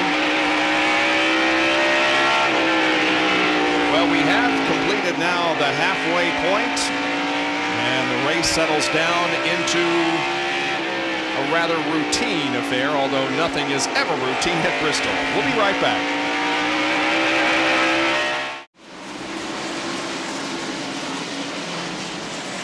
No baseball? Sure there is. The Little League World Series, and you can see the final game tonight at 10:30 on the Deuce, and at noon tomorrow on ESPN.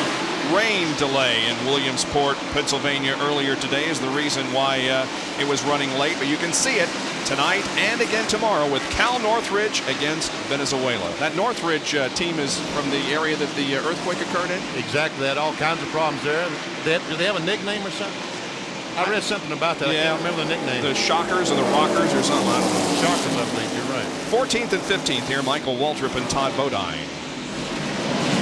Jeff Bodine is the leader of the race. And he just put a lap on the other Bodine, Right, Brett Bodine. Brett. Now there's 19 cars on the lead lap, which is still pretty good. We're more than halfway through this race. As we watch Todd Bodine chasing Michael Waltrip. And there's the 40 car up in the high groove once again. Dale Earnhardt and Darrell Waltrip, I should say, are 4th and 5th. As we watch Darrell Waltrip, Jeff Bodine has lapped Derek Cope, so that's another car that was in the lead lap, a lap down. 18 in the lead lap. The next car, the 18th car, is Kenny Wallace. He's about 3 seconds in front of Jeff Bodine. Darrell Waltrip has been so successful here at Bristol and on short tracks in general, for that matter. Now here's Bill Elliott and Harry Gant racing together for 6th.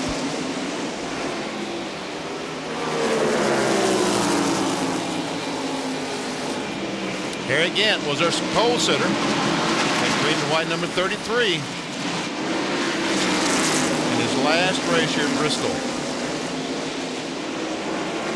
And he has been one of 9 leaders so far tonight.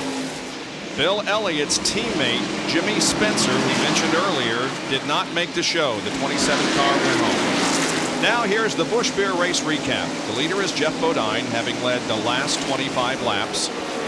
Completed 261. 9 leaders, 9 lead changes, 8 caution periods. Have total 46 laps, and the average speed is nearing 188 miles an hour. Those that have led a lap include Harry Gant, Mark Martin, Gordon Earnhardt, Jeff Bodine, Dale Jarrett, and Joe Nemechek for the first time, along with Rusty Wallace. And Kenny Wallace has led 1 lap. And the list of drivers that are out of the race, however, others are behind the wall getting worked on, including Jeff Gordon, Greg Sachs, and Terry Labonte. Yeah. Greg Sachs just came back out. Then is that what you were about to say? Yes. Okay.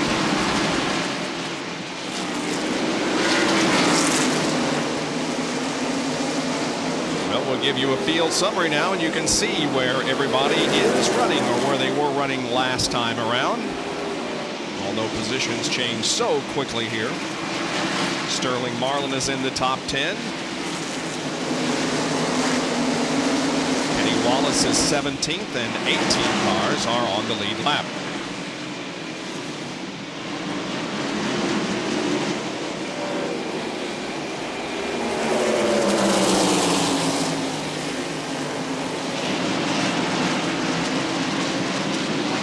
Terry Labonte said, Bradley said he's 211 points behind. They might be trying to get back in the race. 200 laps. Gant and Elliott are still fighting for that position of 6th. Harry Gant's running that low line with the Hoosier tires. Bill Elliott's running a little bit higher with the Goodyears. He's down on the apron there on the left side of the car a couple of times. 7 now.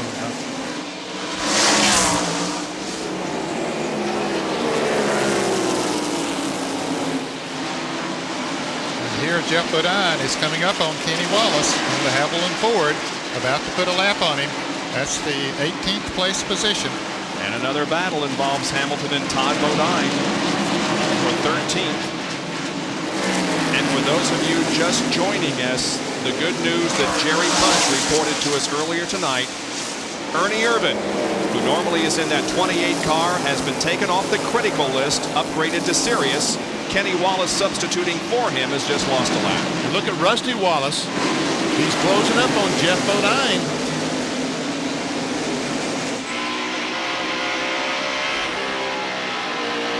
Rusty Wallace running in 2nd position, Martin 3rd, Dale Earnhardt 4th, and Darrell Waltrip is 5th.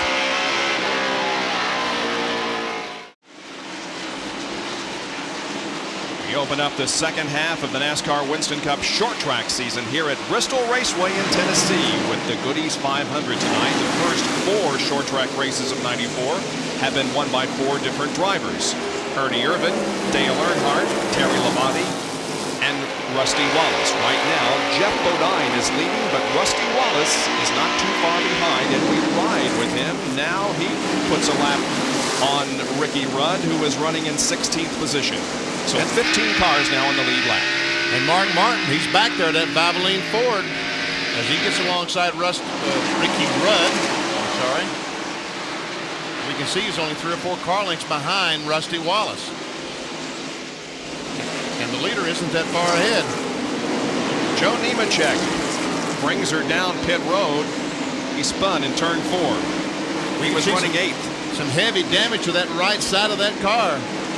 Here's Jerry.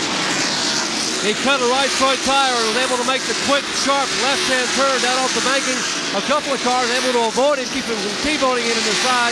They will change right side and left side tires on the Meineke car, and I'm told that they're going to hold him 15 seconds for being too fast on pit road. The pit road speed is 35 miles an hour. The NASCAR official standing in front of the car. Once they complete the tire change, they will hold him 15 seconds. That was sort of inevitable, Jerry. He cut the tire and kind of lost it up in turn 4, and he had no time whatsoever to brake before entering the pits, but it was probably worth it. And we can see that Mark Martin has passed Rusty Wallace for that second spot. And Jeff Bodine had all kinds of problems getting by the 40 car, but he finally got by him. The 5th, 6th, and 7th positions are Waltrip, Elliott, and Gant as they lap Brad Teague, sorry. Bill Elliott, since lap 210, has moved from 11th to 6th. He moved to 6th on lap 230 and has remained there. Now another car has gone a lap down. Bobby Hamilton in the Kendall Pontiac. There are 13 cars on the lead lap. Michael Waltrip being shown in the 13th position, and Jeff Bodine is very close to Michael. Nearing the 300 lap mark. Now Elliott gets a good bite off the corner, had a notion but couldn't make the pass. Now he comes up under Darrell as Darrell goes high in the turn. There's Harry Gant. He's in on that action too, and he's going to move on the inside. And DW won't fight him. Darrell Waltrip has been running at the finish of 33 straight NASCAR Winston Cup races. Now we see that group, and there's the leader. So they're almost a little bit more than a half lap down to the leader, Jeff Bodine. 13 cars on the lead lap. As we're less than 5 laps away from the 300 lap mark. Jeff Bodine, who began this race from outside the front row, is leading. He's led 58 of the first 294 laps. Back at Bristol, a tire obviously is not where it should be. It has come off Bobby Hamilton's car, who has crashed along with a couple of others on the main straightaway, and pit stops are happening. We'll show you what happened a little bit later. Let's cover the pit stops. Here's Jerry. And this was a break for Jeff Bodine. He had pitted on lap 223, and the car had just begun to slow as the tires were about gone away after about 75 laps. Mark Martin also in, and once again they make an adjustment on Mark Martin's car. He complained the car was just too tight. You see the whole field now on pit road. That's Earnhardt pitting at the far end of pit road. Rusty's already off. He is down pit road. Here is Jeff Bodine away, Mark Martin away, and they still work on Dale Earnhardt's car on the left side. Evidently they've got an air wrench broken or something on the right rear of that car. And they're going to have to hurry. The caution car is coming off of turn 4. They get it away, stay in the lead lap. Rusty Wallace gets off pit road first.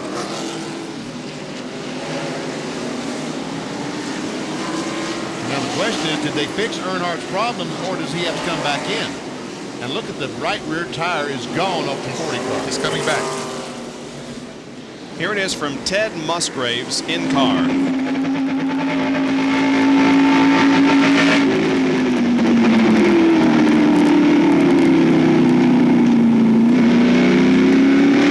There goes the tire that we saw. Rolled about 3/4 of the way around the racetrack. Jerry, is Earnhardt in again? Yes, he is. He just came back in, and they were trying to tighten the lug nuts on the right side. Obviously an air wrench problem. Andy Petrie here rolling up the hose. Andy, what was the problem with the car? Must have had a wrench break in the right rear. We're having to come back in and change lefts right now.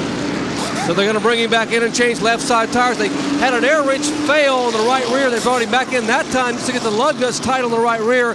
And now he'll come back down pit road here at 35 miles per hour, and they will change left side tires. The 6-time Winston Cup champion, an 8-time winner here at Bristol, Tennessee. And they take the left side tires off. Father-in-law Hal Houston giving him a nice cold drink there through the left side window. They got the left side lug nuts on, dropped it off the jack, and he is down and away.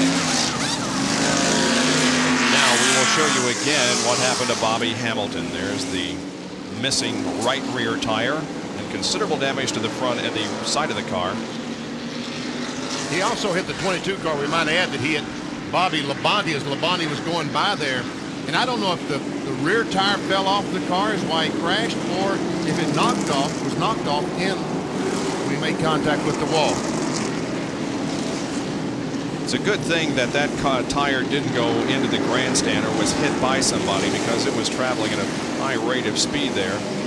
He's trying to make a lap up, just going right on around the racetrack. And we'll see right here in a moment, it has some fans as it comes around here. Well, didn't quite go that far. All right, Jerry, what was wrong? Wrench?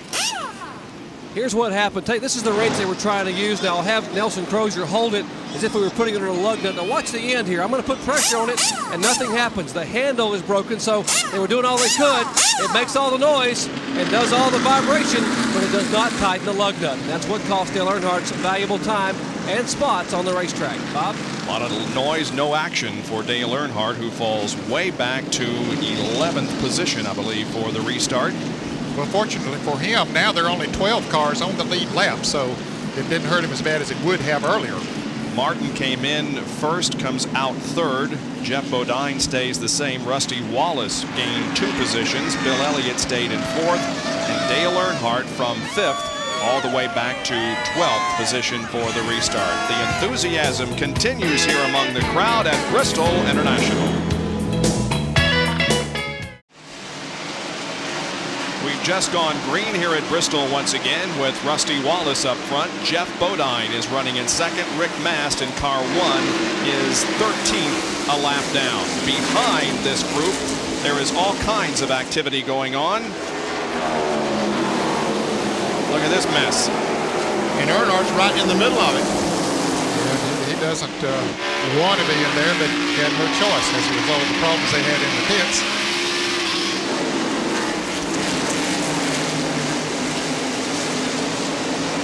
It can be dangerous to get caught back here in the middle of the field when positions are being traded and everybody's going for position. I really think this is an important race for Dale Earnhardt. I think if he gets through this race and doesn't lose too many points, if he finishes in the top 10, he'll go on and win the championship. That's an interesting observation. But why? Just because anything can happen at this racetrack, and it can happen so fast, and there's nothing you can do about it. You have a better control over your destiny at places like Darlington, where we'll be next weekend, and North Wilkesboro and Martinsville. Well, sometimes it's tough to have control over your destiny at Darlington. But I agree, you have more control than you do on this racetrack, but it's still tough. Look at Jeff Bodine. He is right up on the back bumper again of Rusty Wallace. He was able to get by Rick Mast. Now, Mast had just gone a lap down just before the caution came out. His tires had simply gone away. He had been running up there in the top 10, and all of a sudden they were passing him, and he went a lap down. Earnhardt is up in that high groove again, passing Derek Cope. Well, here comes Cope back on the inside, but Earnhardt has the run off the turn and makes the pass. Todd Bodine is going to try it up there. Let's see if he has as much success. Nope. Todd is still in the lead lap. He was just about to go a lap down when this last caution came out. So that was a blessing for he and Michael Walter both. They were just in front of Jeff Bodine. There's Bodine. And we can see that Jeff Bodine's car runs through the middle of the corner faster than Rusty Wallace's, which enables him to go down the straight or come off the corner with a great deal more acceleration than Rusty. Rusty has the advantage down the straightaways, but Jeff really gets through the corners. Here are your top 5 in NASCAR Winston Cup points. Earnhardt starting 14th, now 10th. Irvin, of course, is recuperating from the injuries, but doing well. Mark Martin started 8th, now 3rd. Rusty is the leader, and Ken Schrader started 31st, currently running in 20th position, but is, what, three laps down? Yeah. He lost those 3 laps during an unscheduled pit stop early for a flat tire, and just as then the caution came out not long after that, so he's been caught that way all night long.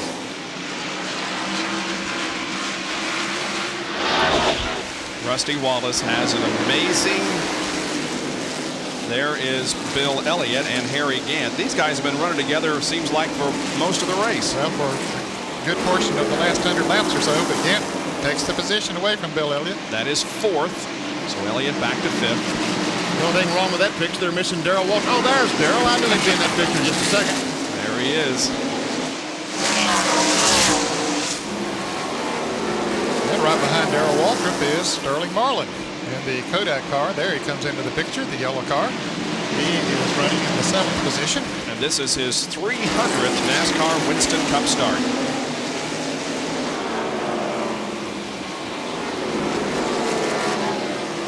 There is Dale Jarrett, who is running in 8th position. Kenny Wallace has lost a lap. He is 15th. There's Dick Trickle. Trickle is running in the 9th position, still in the lead lap. Earnhardt trying to weave his way through the traffic and get back up into competition after the misfortune on pit road. Here's a couple of the Bodines running together, Todd and Brett. Brett's a lap down. Along with Rudd and Michael Waltrip.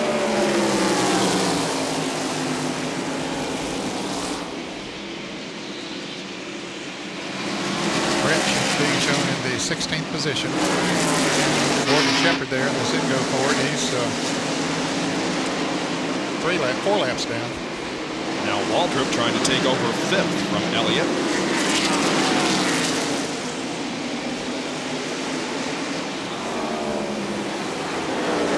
Field summary.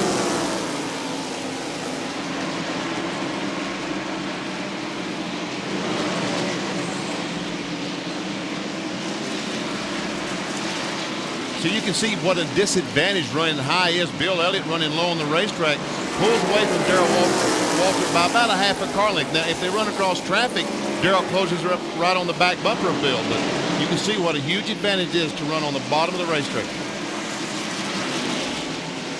Earnhardt is trying to tell Dick Trickle that he believes he has the faster car and that Trickle should relinquish the position.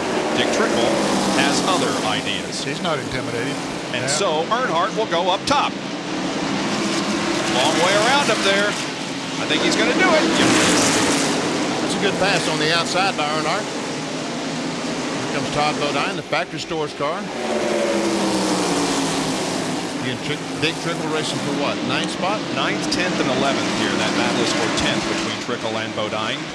And up front, it is Rusty Wallace, who has an average finish of 2nd in the last 15 short track races.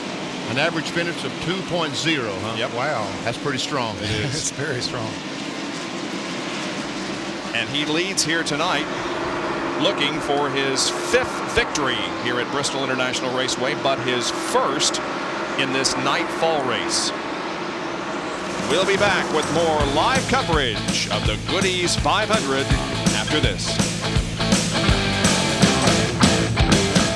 Now watch what these horses do as they accelerate off the corner. Here's Mark Martin. He's in 2nd place. There's leader Jeff Bodine. 700 ponies accelerating from what, 100 miles an hour up to 135 miles an hour in 600 feet or something like that.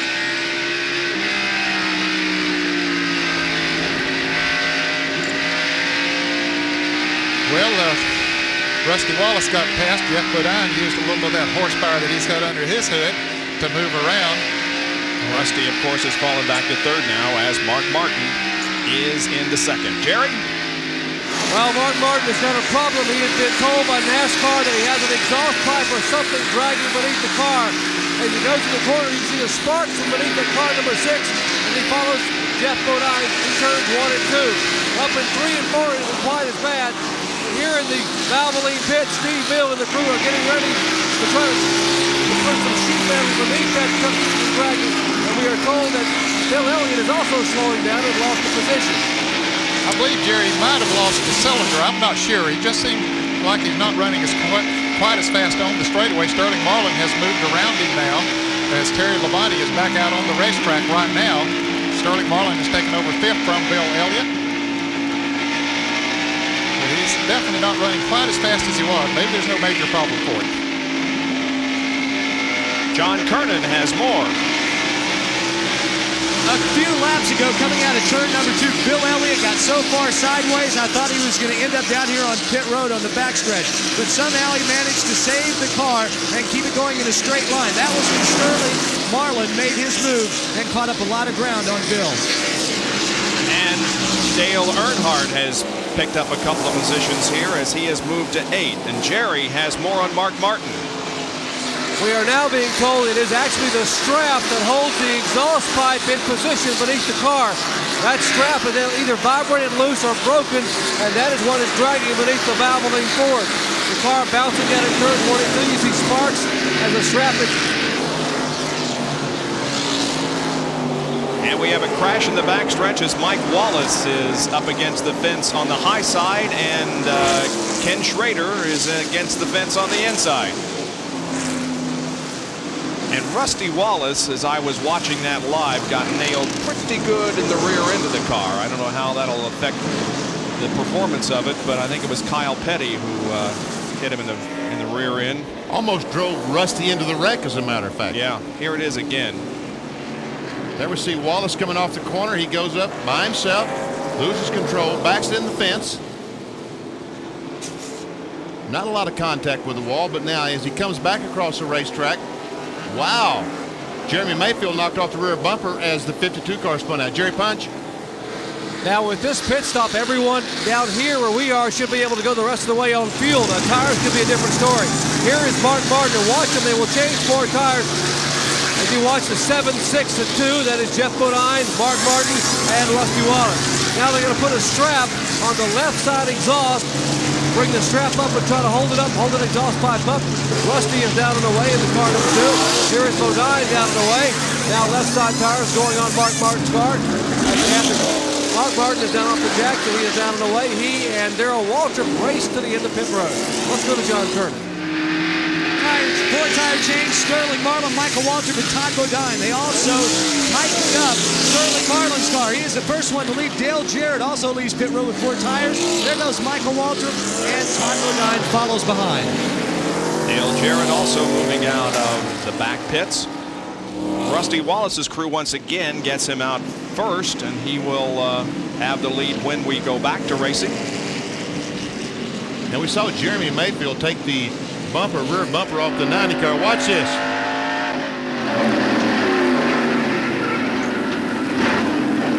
Mayfield had all kinds of problems. He's the one that hit Ken Schrader in the back end. Here's from Mark Martin.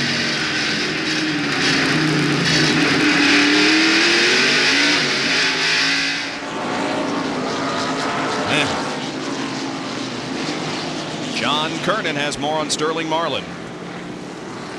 Well, earlier in the race, Sterling Marlin got into the back of somebody and pushed in his grill. Well, they've been fighting a near overheating problem all race long. Right now, Sterling, during this caution period, from the time he pitted, went back out, the water temperature went up from 240 to 250 degrees. So they are going to bring Sterling back in while we're under caution and put some water into that car.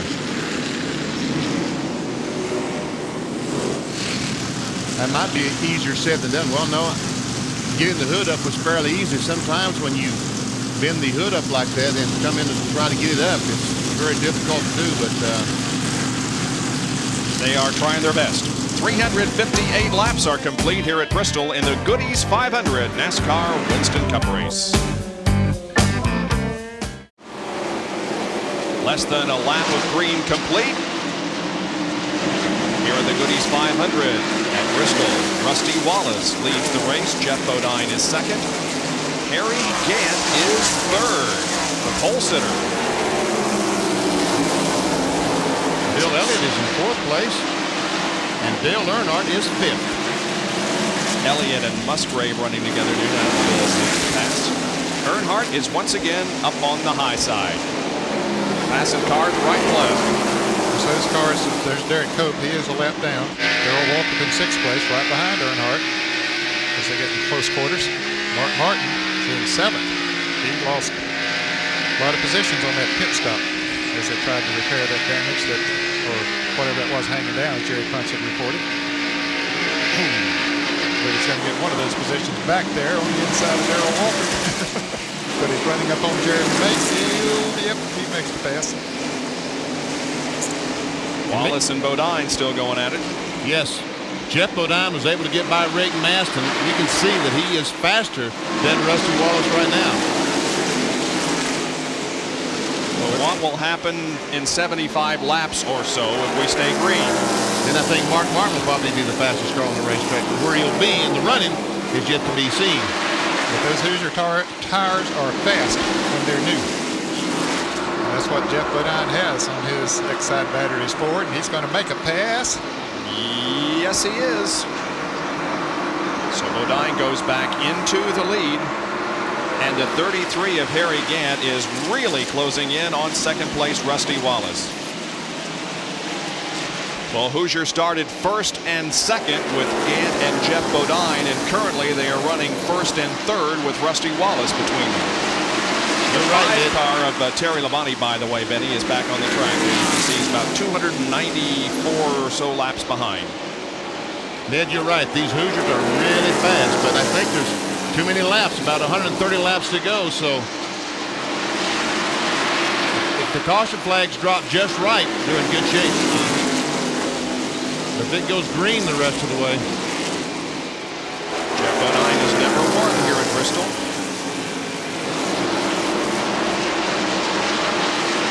Lake Speed is 8 laps down in 23rd. We ride on top of his quality care Ford.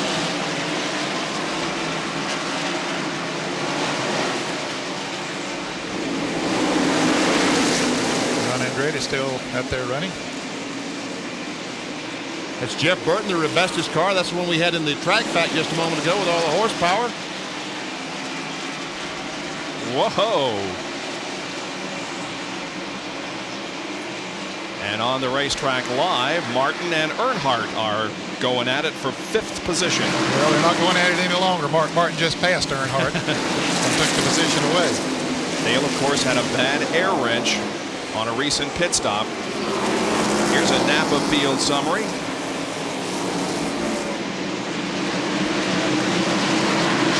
And Mark Martin had a long pit stop this last caution flag when he went in and they tried to put a brace or a strap under whatever was dragging the racetrack. And he is working his way back towards the front as best he can.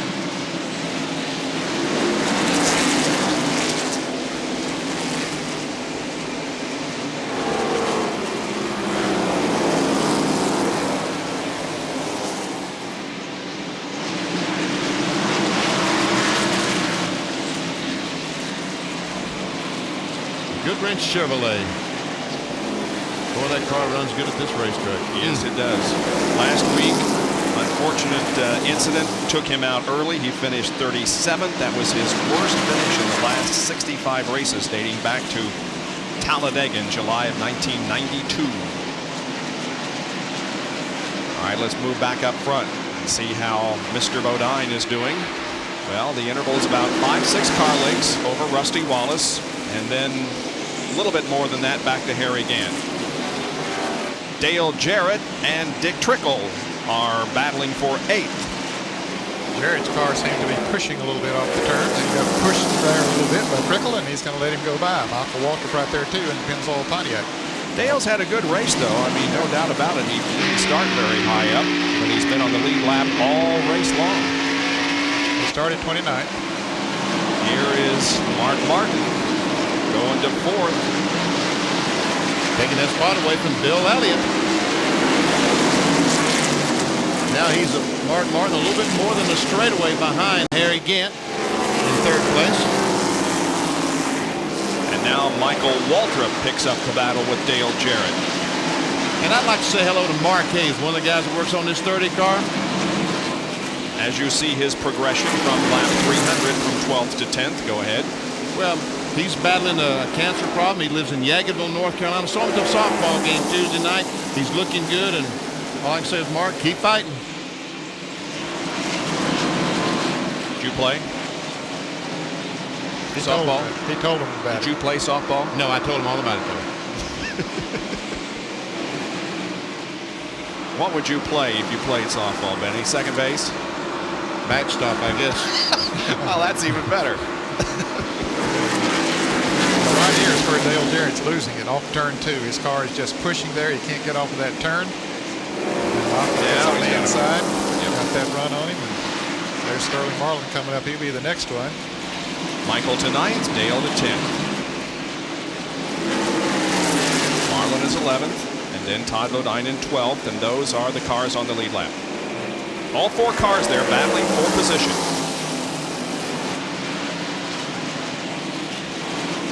Yeah, Dale Jarrett gets through 3 and 4 pretty good, doesn't he? Yeah, gets through 3 and 4 okay, but coming off of turn 2 right here is where he has been losing it. See Michael pull away from him coming off there? If the car is tight, which it appears to me that it is, it might work itself out as he runs on a little bit more. But they see him move right back up on Waltrip coming off of turn 4. Now he gets a pretty good run off of turn 2. Bodine is trying to head up the racetrack and see if he can't get by Sterling up there in the high groove. He's doing a pretty good job of it, isn't he? Yeah, just moved right around. Meanwhile, Morgan Shepherd watches all this. He's working his laps down now. Jarrett trying to make the pass back on Michael and Waltrip, and he's going to get it. Todd Bodine will try to make the pass as well, and he'll probably get it this turn.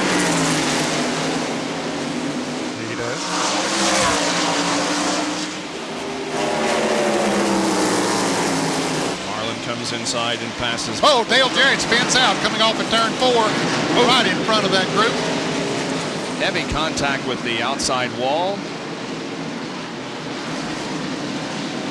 Everybody's going to miss him, and Ken Schrader tried to get a lap back. I don't know whether he did or not. He's 5 laps down, but tried to get 1 back. Dale Jarrett with a spin and heavy contact in the front of the car off of turn 4. However, he has the car rolling again, or trying to get it rolling. Well, he's coming. There he is in front. He just, I don't know if he cut a tire or what happened. They think they cut a tire, and around it goes. You can see the front end hit the wall pretty hard. Yes, sir. But he has the Interstate Battery Chevrolet rolling down the front stretch, pulling it behind the wall. Here's another angle. No help. No, it just goes around all of a sudden. Jerry Punch is in Rusty Wallace's pit. Right side tires already out. Remember, this crew had some problems last week in Michigan, but they have been flawless here tonight at Bristol, Tennessee. Left side tires going out. Lug nuts. He is down off the jack as pit road is very, very busy, and he heads back to turn 1. Bodine is out. Earnhardt is still in. Here's Bill Elliott out. Here's Darrell Waltrip out. And now Earnhardt in the Goodrich Chevrolet heads back to turn 1 as well. How about Harry Gant? Came out in 3rd spot, looked to me like. But that Stoll crew did their job. This is our 11th caution of the evening, as 390 of the 500 laps have been completed.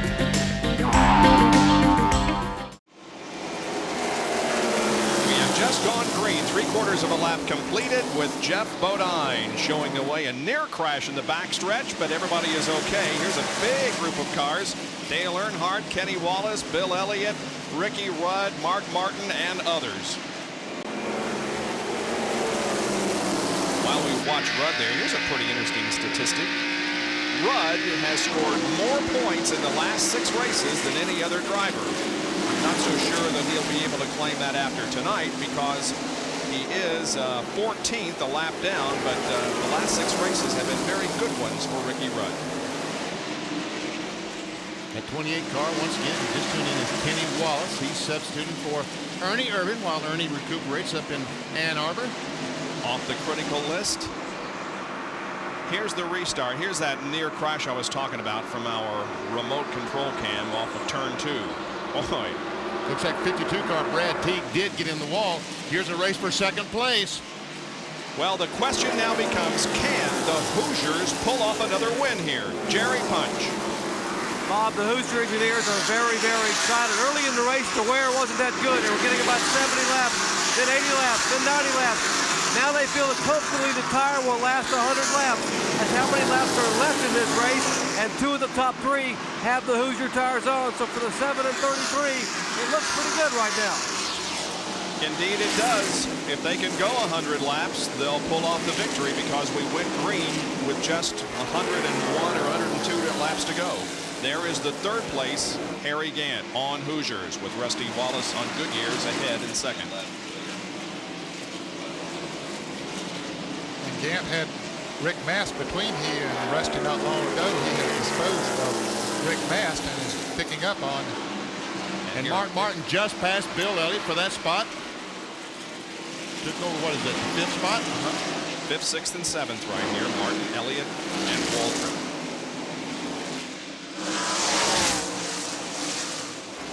Carroll looks on the inside of Bill. Bellscar didn't run very well there, about the last 100 laps, but it looks like he might have the handle back on the Western Auto Chevy.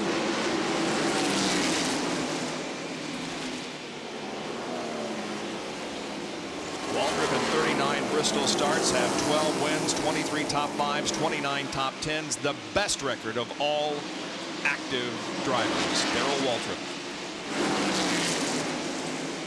What did he do, win 7 races in a row here one time? Yep.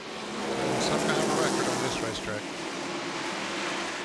And he did it by being a very smart race driver. Very patient.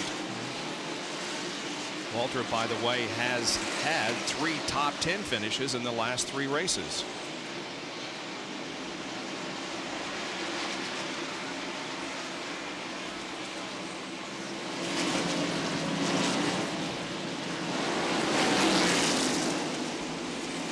As we watch this race for 6th spot, Jeff Bodine is still leading. Rusty Wallace is second.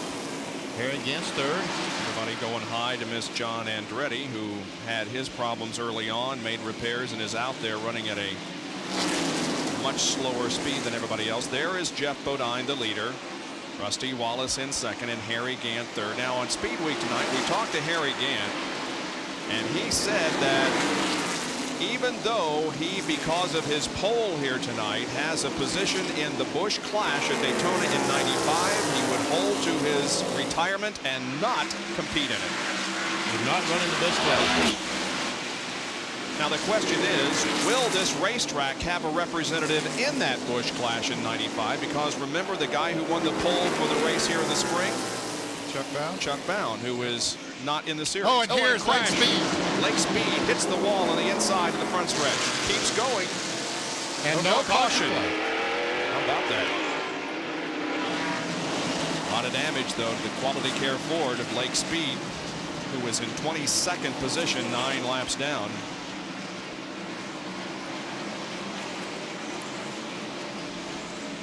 And we can see that he is still out there. In the meantime, Terry Labonte is parked the Kellogg's Cornflake Chevrolet. There we see all the smoke inside Lake Speed's car.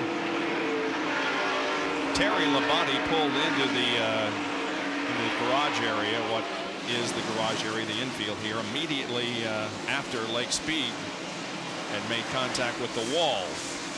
I believe those two had a meeting earlier in the evening, didn't they? Yes, they did. They did, and looks like they had another one right here. There we see Lake come down. Oh. Now battle for 4th position between Earnhardt and Mark Martin. Earnhardt had a pretty good lead on Mark Martin not long ago, but Martin has run him down. I believe Mark Martin might have the best car here tonight, but he got behind when he had that long pit stop due to the, here goes Darrell Waltrip by Bill Elliott. Martin had that long pit stop and got behind, and he's having trouble getting caught back up. And there goes Martin to the inside of Earnhardt as the drivers now begin to see the laps click off. We're down to 80 to go, and Martin makes his move. By the way, remember here in the spring he came from, or a year ago rather, in this race, he came from 2 laps down to win.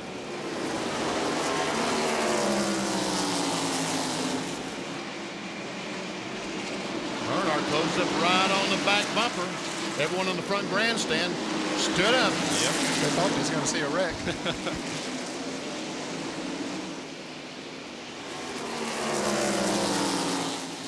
And now we have Rusty Wallace challenging Bodine for the lead. Wow. And just behind Rusty is Gant. This is a good 3-car battle here.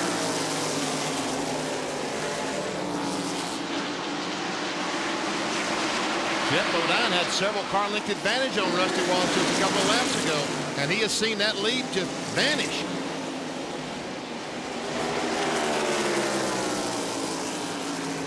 It might have been that he ran up on the 90 car and got off the gas, and that's how Rusty was able to catch him. Remember what happened to Rusty a year ago. He dominated this race, leading 409 of the 500 miles, but he admittedly just became so fatigued that he couldn't hold his head up and lost the race because of that. 75 laps to go here at Bristol. It's Jeff Bodine, Rusty Wallace for Ford, Harry Gant for Chevy, Mark Martin for Ford, and Dale Earnhardt for Chevy in the top 5.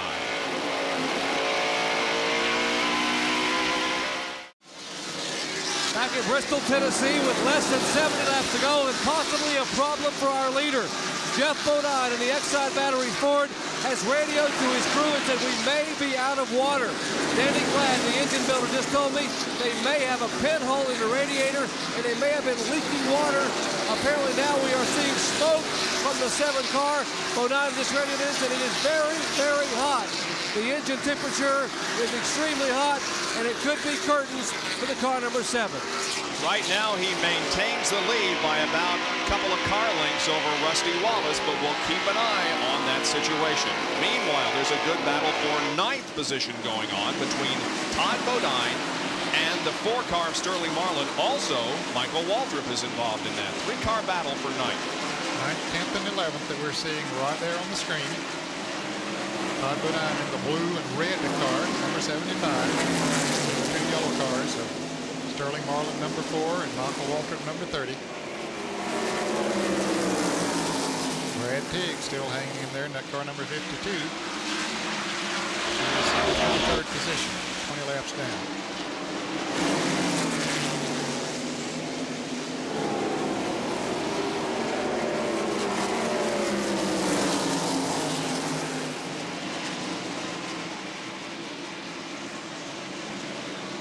You know, Jerry Punch talked about the 7 car being out of water.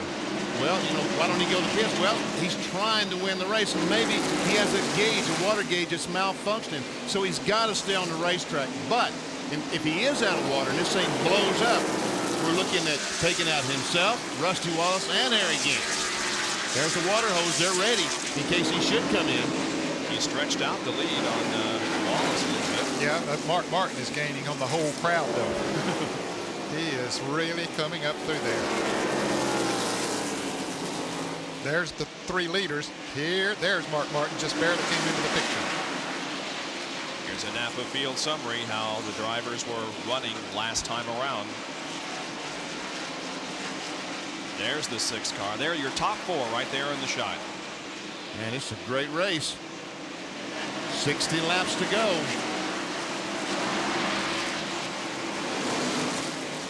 But if Jeff Bodine can finish the race, can Mark Martin get up there? Can he pass all those cars and get to the front? Easier said than done. Easier said than done. That's correct. Yeah, but he's driving like a man with a mission, and he does have a mission. He is gaining on it. Now Rusty has moved right back up on Jeff Bodine once again. Jeff has encountered some slower traffic. Jeremy Mayfield is just ahead of him.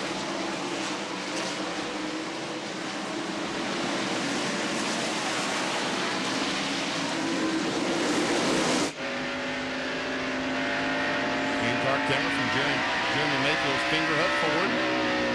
It's that car owned by Cale Yarborough, who will be inducted into the National Motorsports Press Association Hall of Fame next weekend in Darlington. And we will be in Darlington for the annual Labor Day tradition, the Mountain Dew Southern 500. 500 laps of the track, too tough to tame. Miles. 500 miles, yes. Ooh, look at this. Marlin and Bodine.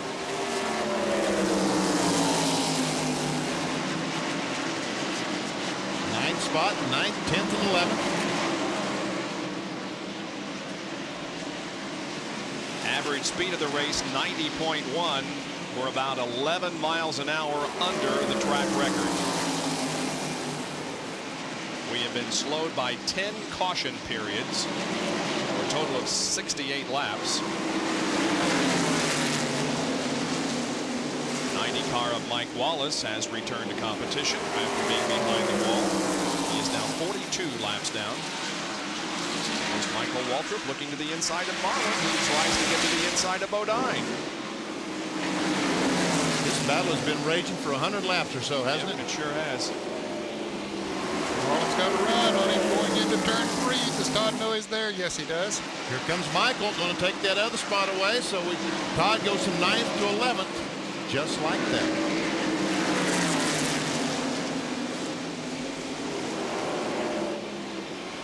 The leader is about on the same straightaway with you now as they went into turn 3. Jeff Bodine is off of turn 2. There's Rusty Wallace looking at the lead of the race, Jeff Bodine. Rusty is driving once again Midnight, which has 11 wins and 23 of 25 top 5s.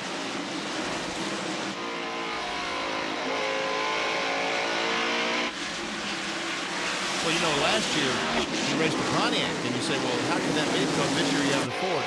All they did was put Ford skin on the chassis that he had the Pontiac skin on last year. Same basic car.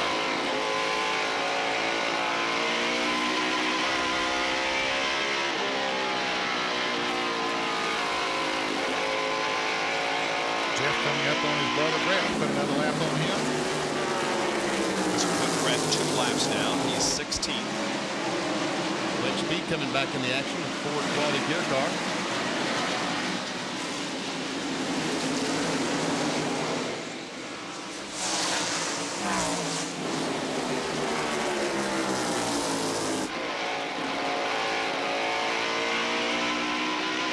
What do you think? Does Rusty know that Jeff Bodine has a problem then? I don't know. I don't think so. Or not. I started to mention a moment ago that I felt that maybe Rusty was biding his time there. Mark Martin had really been gaining on them, but now all of a sudden he's sort of settled in back there. He hasn't gained in the last 10 laps. And so I thought maybe he was just riding along there behind Bodine, but not taking any chance of trying to pass him. But I don't know.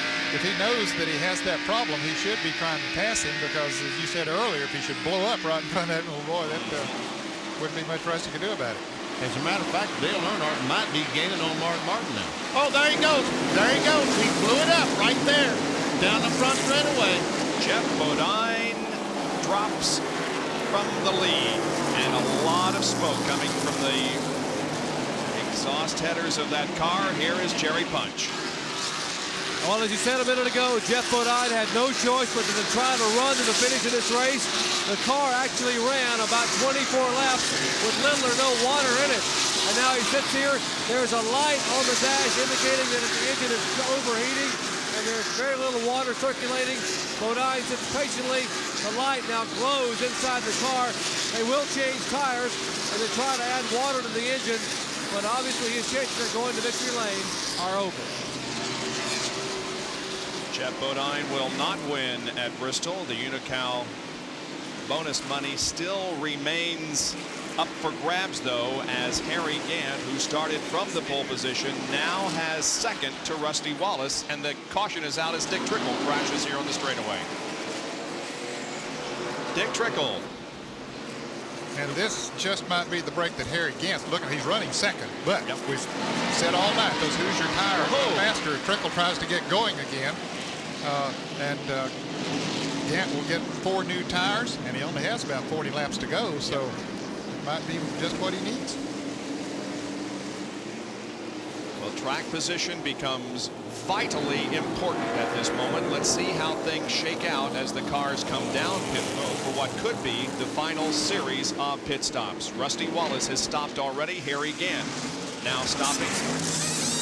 Mark Martin, Dale Earnhardt, Bill Elliott, and Darrell Waltrip are also in. Well, we've seen Rusty's crew going around to the left side already. Harry's crew just now going around to the left. Mark Martin drops that car down. Rusty's car is moving. He's moving. Harry Gant, they're still up on the left side. Rusty takes the lead. Here comes Harry. Mark Martin's going to be third. Earnhardt second.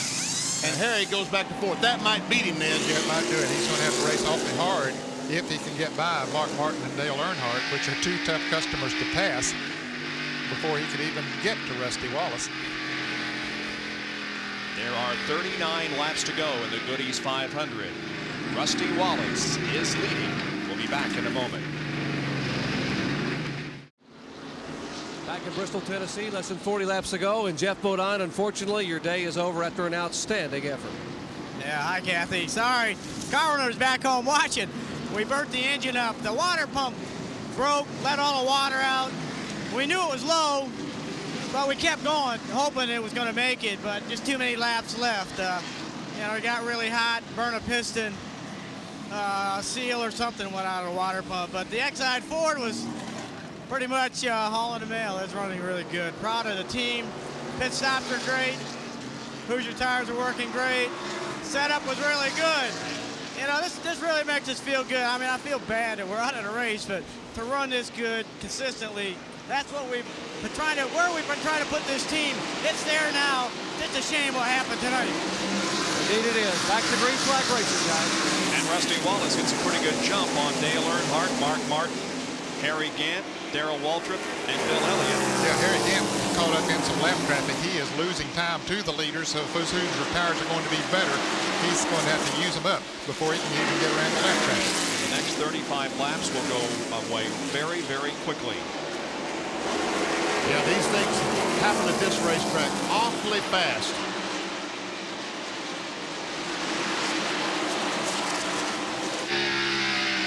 There's the leader, Rusty Wallace. Dale Earnhardt in second. This is looking from the third place car of Mark Martin. It's not as far as it looks from that roof camera.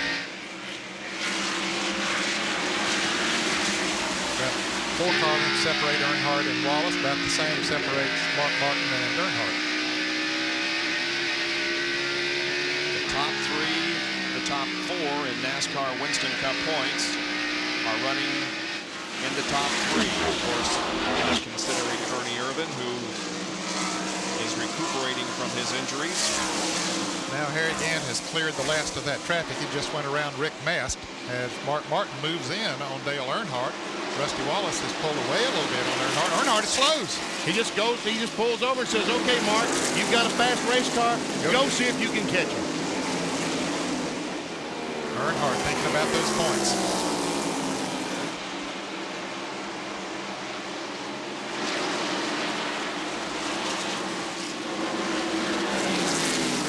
We can see that Mark Martin is pulling away from Earnhardt by a car length or 2.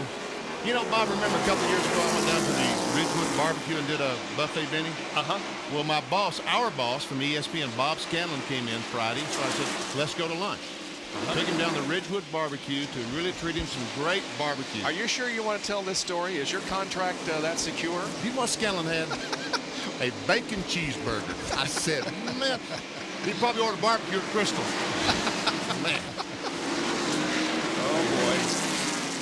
I think I'll not walk with you back to the TV compound after this is over. Might not have a job, huh? Rusty Wallace appears to be maybe pulling away a little bit from Mark Martin. Mark Martin's definitely pulling away from Earnhardt. And Jerry has more on Dale Earnhardt. He's just about to lose third, Jerry. Well, a true show of sportsmanship. Earnhardt told Childress' car owner, hey, we can't do anything with Rusty Wallace. We can't run with him tonight, so why keep Mark Martin from getting an opportunity? So Dale just pulled over and let Mark go by. Say, Mark, you take your best shot because we don't have enough to run with him.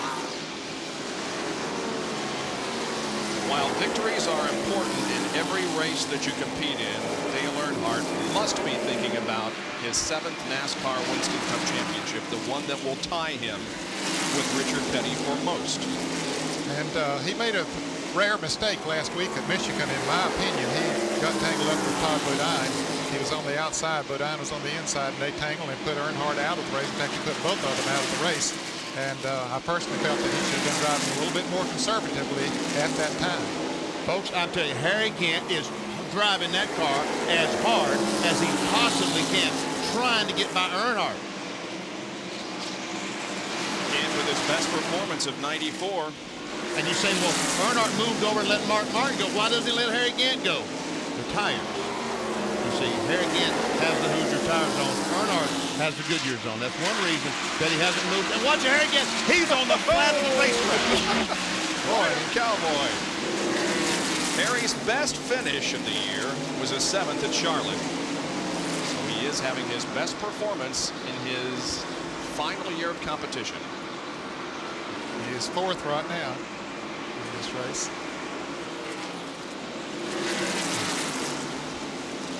Watch This is folks. worth watching again. Watch this. The black part is the apron of the racetrack. Watch as he almost runs in the back of Earnhardt and goes down and gets all 4 tires on the apron. Man, is he trying. And he's 54 years old, but still has the fire of a 24-year-old. 20 laps to go now. We will come back from this commercial break and show you the conclusion of the Goodies 500. Will it be Wallace, Martin, Earnhardt, Gant, or Waltrip? Stay with us. We've had some great shots from high above Bristol Raceway, courtesy of Steel, makers of a full line of outdoor power equipment. Powerful, easy to use, durable. Qualities you can depend on in Steel territory. And speaking of durable, it is time once again, that time of year, for college football. Join us Thursday, September the 1st. That's this coming Thursday at 8 o'clock Eastern Time for CFA action. Arizona against Georgia Tech from Atlanta.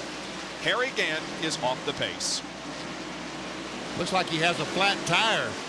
You know, he got that on the apron of the racetrack, and that just might have caused the tire to go flat. Here's what happened. He was racing with Dale Earnhardt when the problem occurred. He almost runs in the back of Earnhardt. He has to hit the brakes. He goes down on the apron of the racetrack. John Kernan, what's the problem? Benny, they don't really know. I just talked to Leo Jackson. At first, they got up ready to change tires. They thought he had a right rear tire going down. But right now, they're not sure that's the problem. They don't know what the problem is. The car just will not drive the way it did earlier on in the race. And here, we can see that he's fighting the car just to get around the racetrack. but he's only got 9 laps to go, so undoubtedly he's going to finish, but it will not be his best performance of 1994. He is down now to 9th spot. The lead continues to be held by Rusty Wallace. There you see the influence that he has over Mark Martin. Still battling out there on the racetrack, Sterling Marlin and Michael Waltrip. This is for 6th.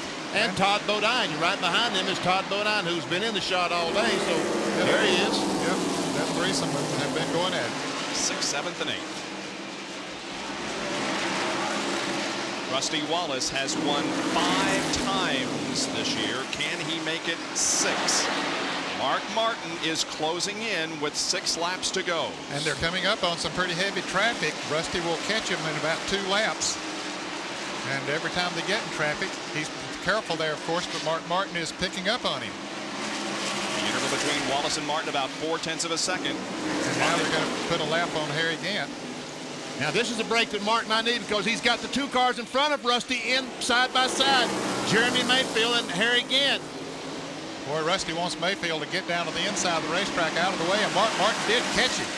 Mark Martin is now within striking distance with less than 4 laps to go. He passes Jeremy Mayfield in the second corner. The interval about 2 car lengths as they head into 3 again. And they got Derek Cope coming up on him. Rusty don't want to have to pass on the outside. He wants to pass on the inside because Martin really runs up on him when he has to pass on the outside. 498 about to be complete. Comes up and passes Derek Cope, and so does Mark Martin. Next time around, the white flag. Kenny Schrader is in front of him. Don't know if they'll catch him before they get back before the race ends or not. It's going to be a race to the end. Here's the white flag. 1 more to go. Let's see how Wallace and Martin end this thing. Off of the second corner, and Rusty Wallace goes to the inside of Ken Schrader. That's so what he does wanted. Martin. But Rusty Wallace is going to win it. Here's the checkered flag. Wallace wins.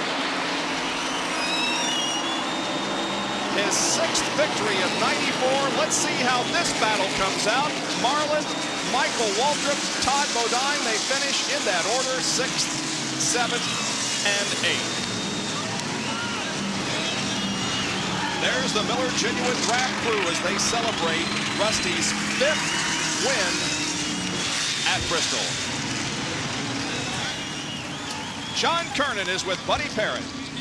Well, Buddy Parrott's getting congratulated by everyone down here on pit road. The celebration has just about stopped. Buddy is talking to some of, doing a radio interview right now. But Buddy, Congratulations. You guys did a great job tonight. Thanks a lot. You know, the whole crew deserved it. We had some great pit stops. David Evans, I'll tell you what, that was one heck of a motor tonight. All the guys in the engine shop and Miller Genuine Draft, I'll tell you what, the sponsorship, everything was great. And just glad to win this race. I just signed a 2-year contract, and it's a great way to start it off. Yes, indeed it is. And he'll be heading to Victory Lane, where the celebration is probably only just beginning. Rusty Wallace wins his 8th victory in the last 16 short track races. And he has made his way into Victory Lane. He broke in that new uniform in the right kind of way, didn't he? He sure did. Ching, ching. Ching, ching. It's his 37th career win. But I got the win. You got it. The next Adds to his growing list of victories here in 1994. He's won at Rockingham, Martinsville, Dover, Pocono, Michigan, and now at Bristol. I wonder how tired he is, because I tell you what, this is a tough, tough race. 500 laps here at Bristol wears you completely out. And I'll bet he'll say, I'm glad there were not many more laps to go. Here's Jerry Punch. And you would think he'd be exhausted, but he's talking and smiling. And let's listen as he climbs out of the car. Here's Rusty Wallace. Here you go, Doctor.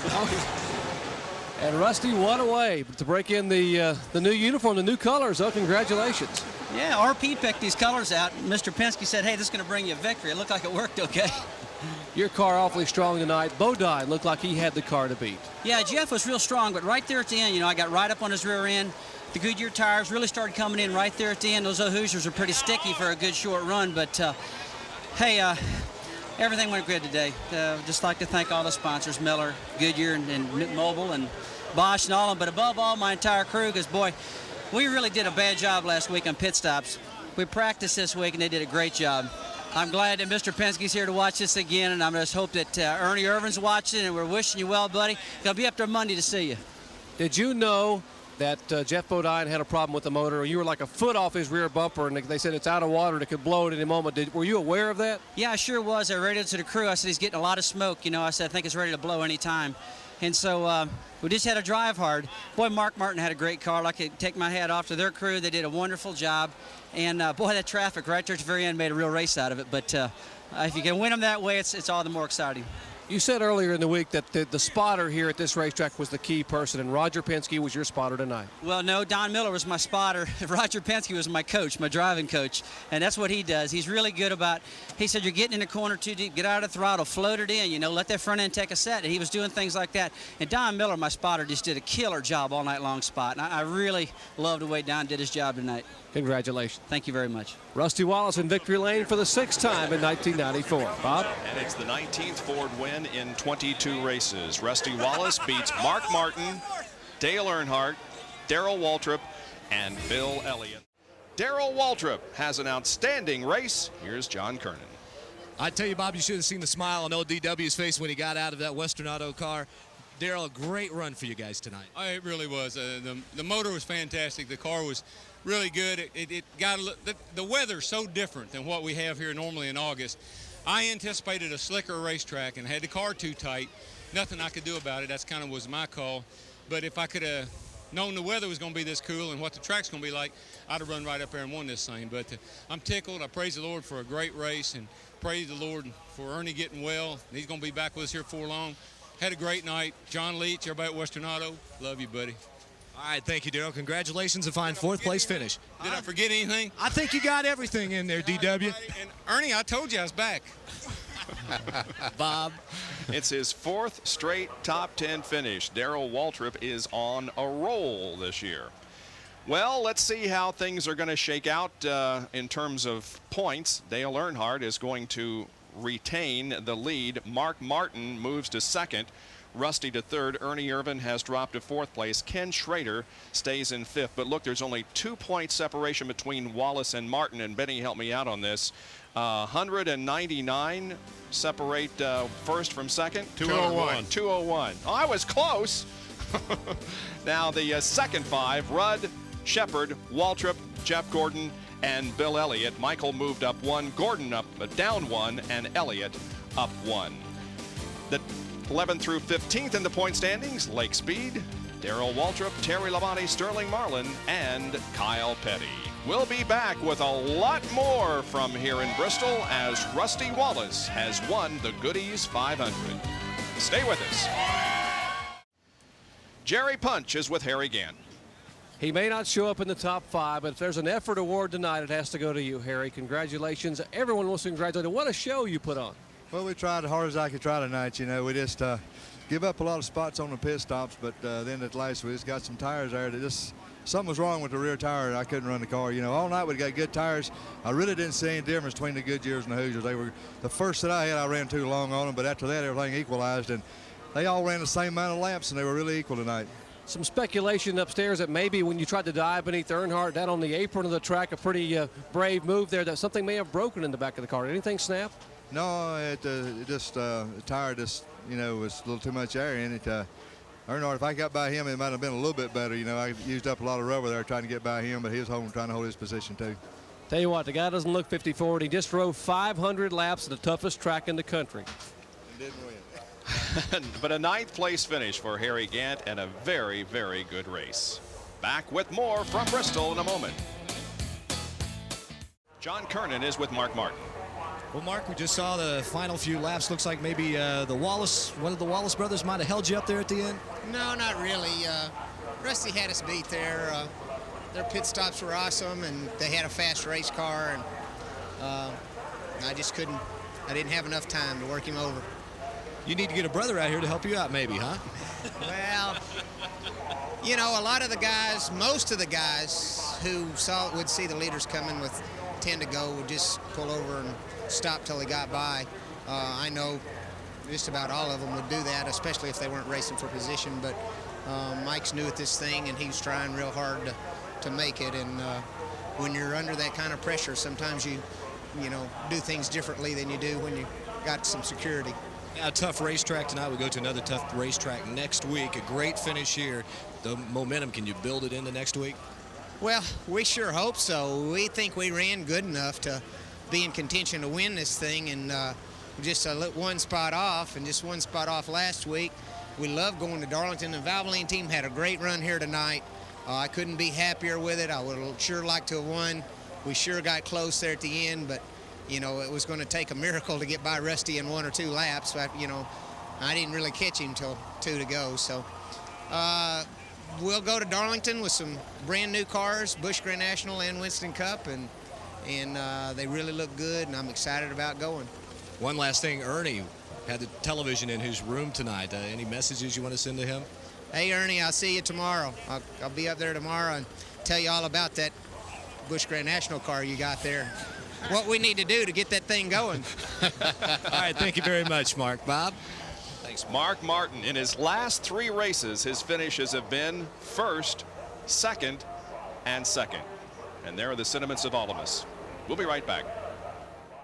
Well, Kenny, 13th place, a respectable finish considering everything. Well, you know, that's not a Robert Yates finish, but, you know, considering the circumstances, we fitted the seat up in a Wednesday, and you know, we run about 11th all night long, and at the end there I got a little bit tight. But, hey, you know, now I can concentrate on the seat, the steering wheel a little bit more, and things just weren't exactly right. And, you know, I think that we kept Robert second in the car honors points. And, I mean, like I say, we're not content, but we'll go on to Darlington, and I know we're going to be better from here on out.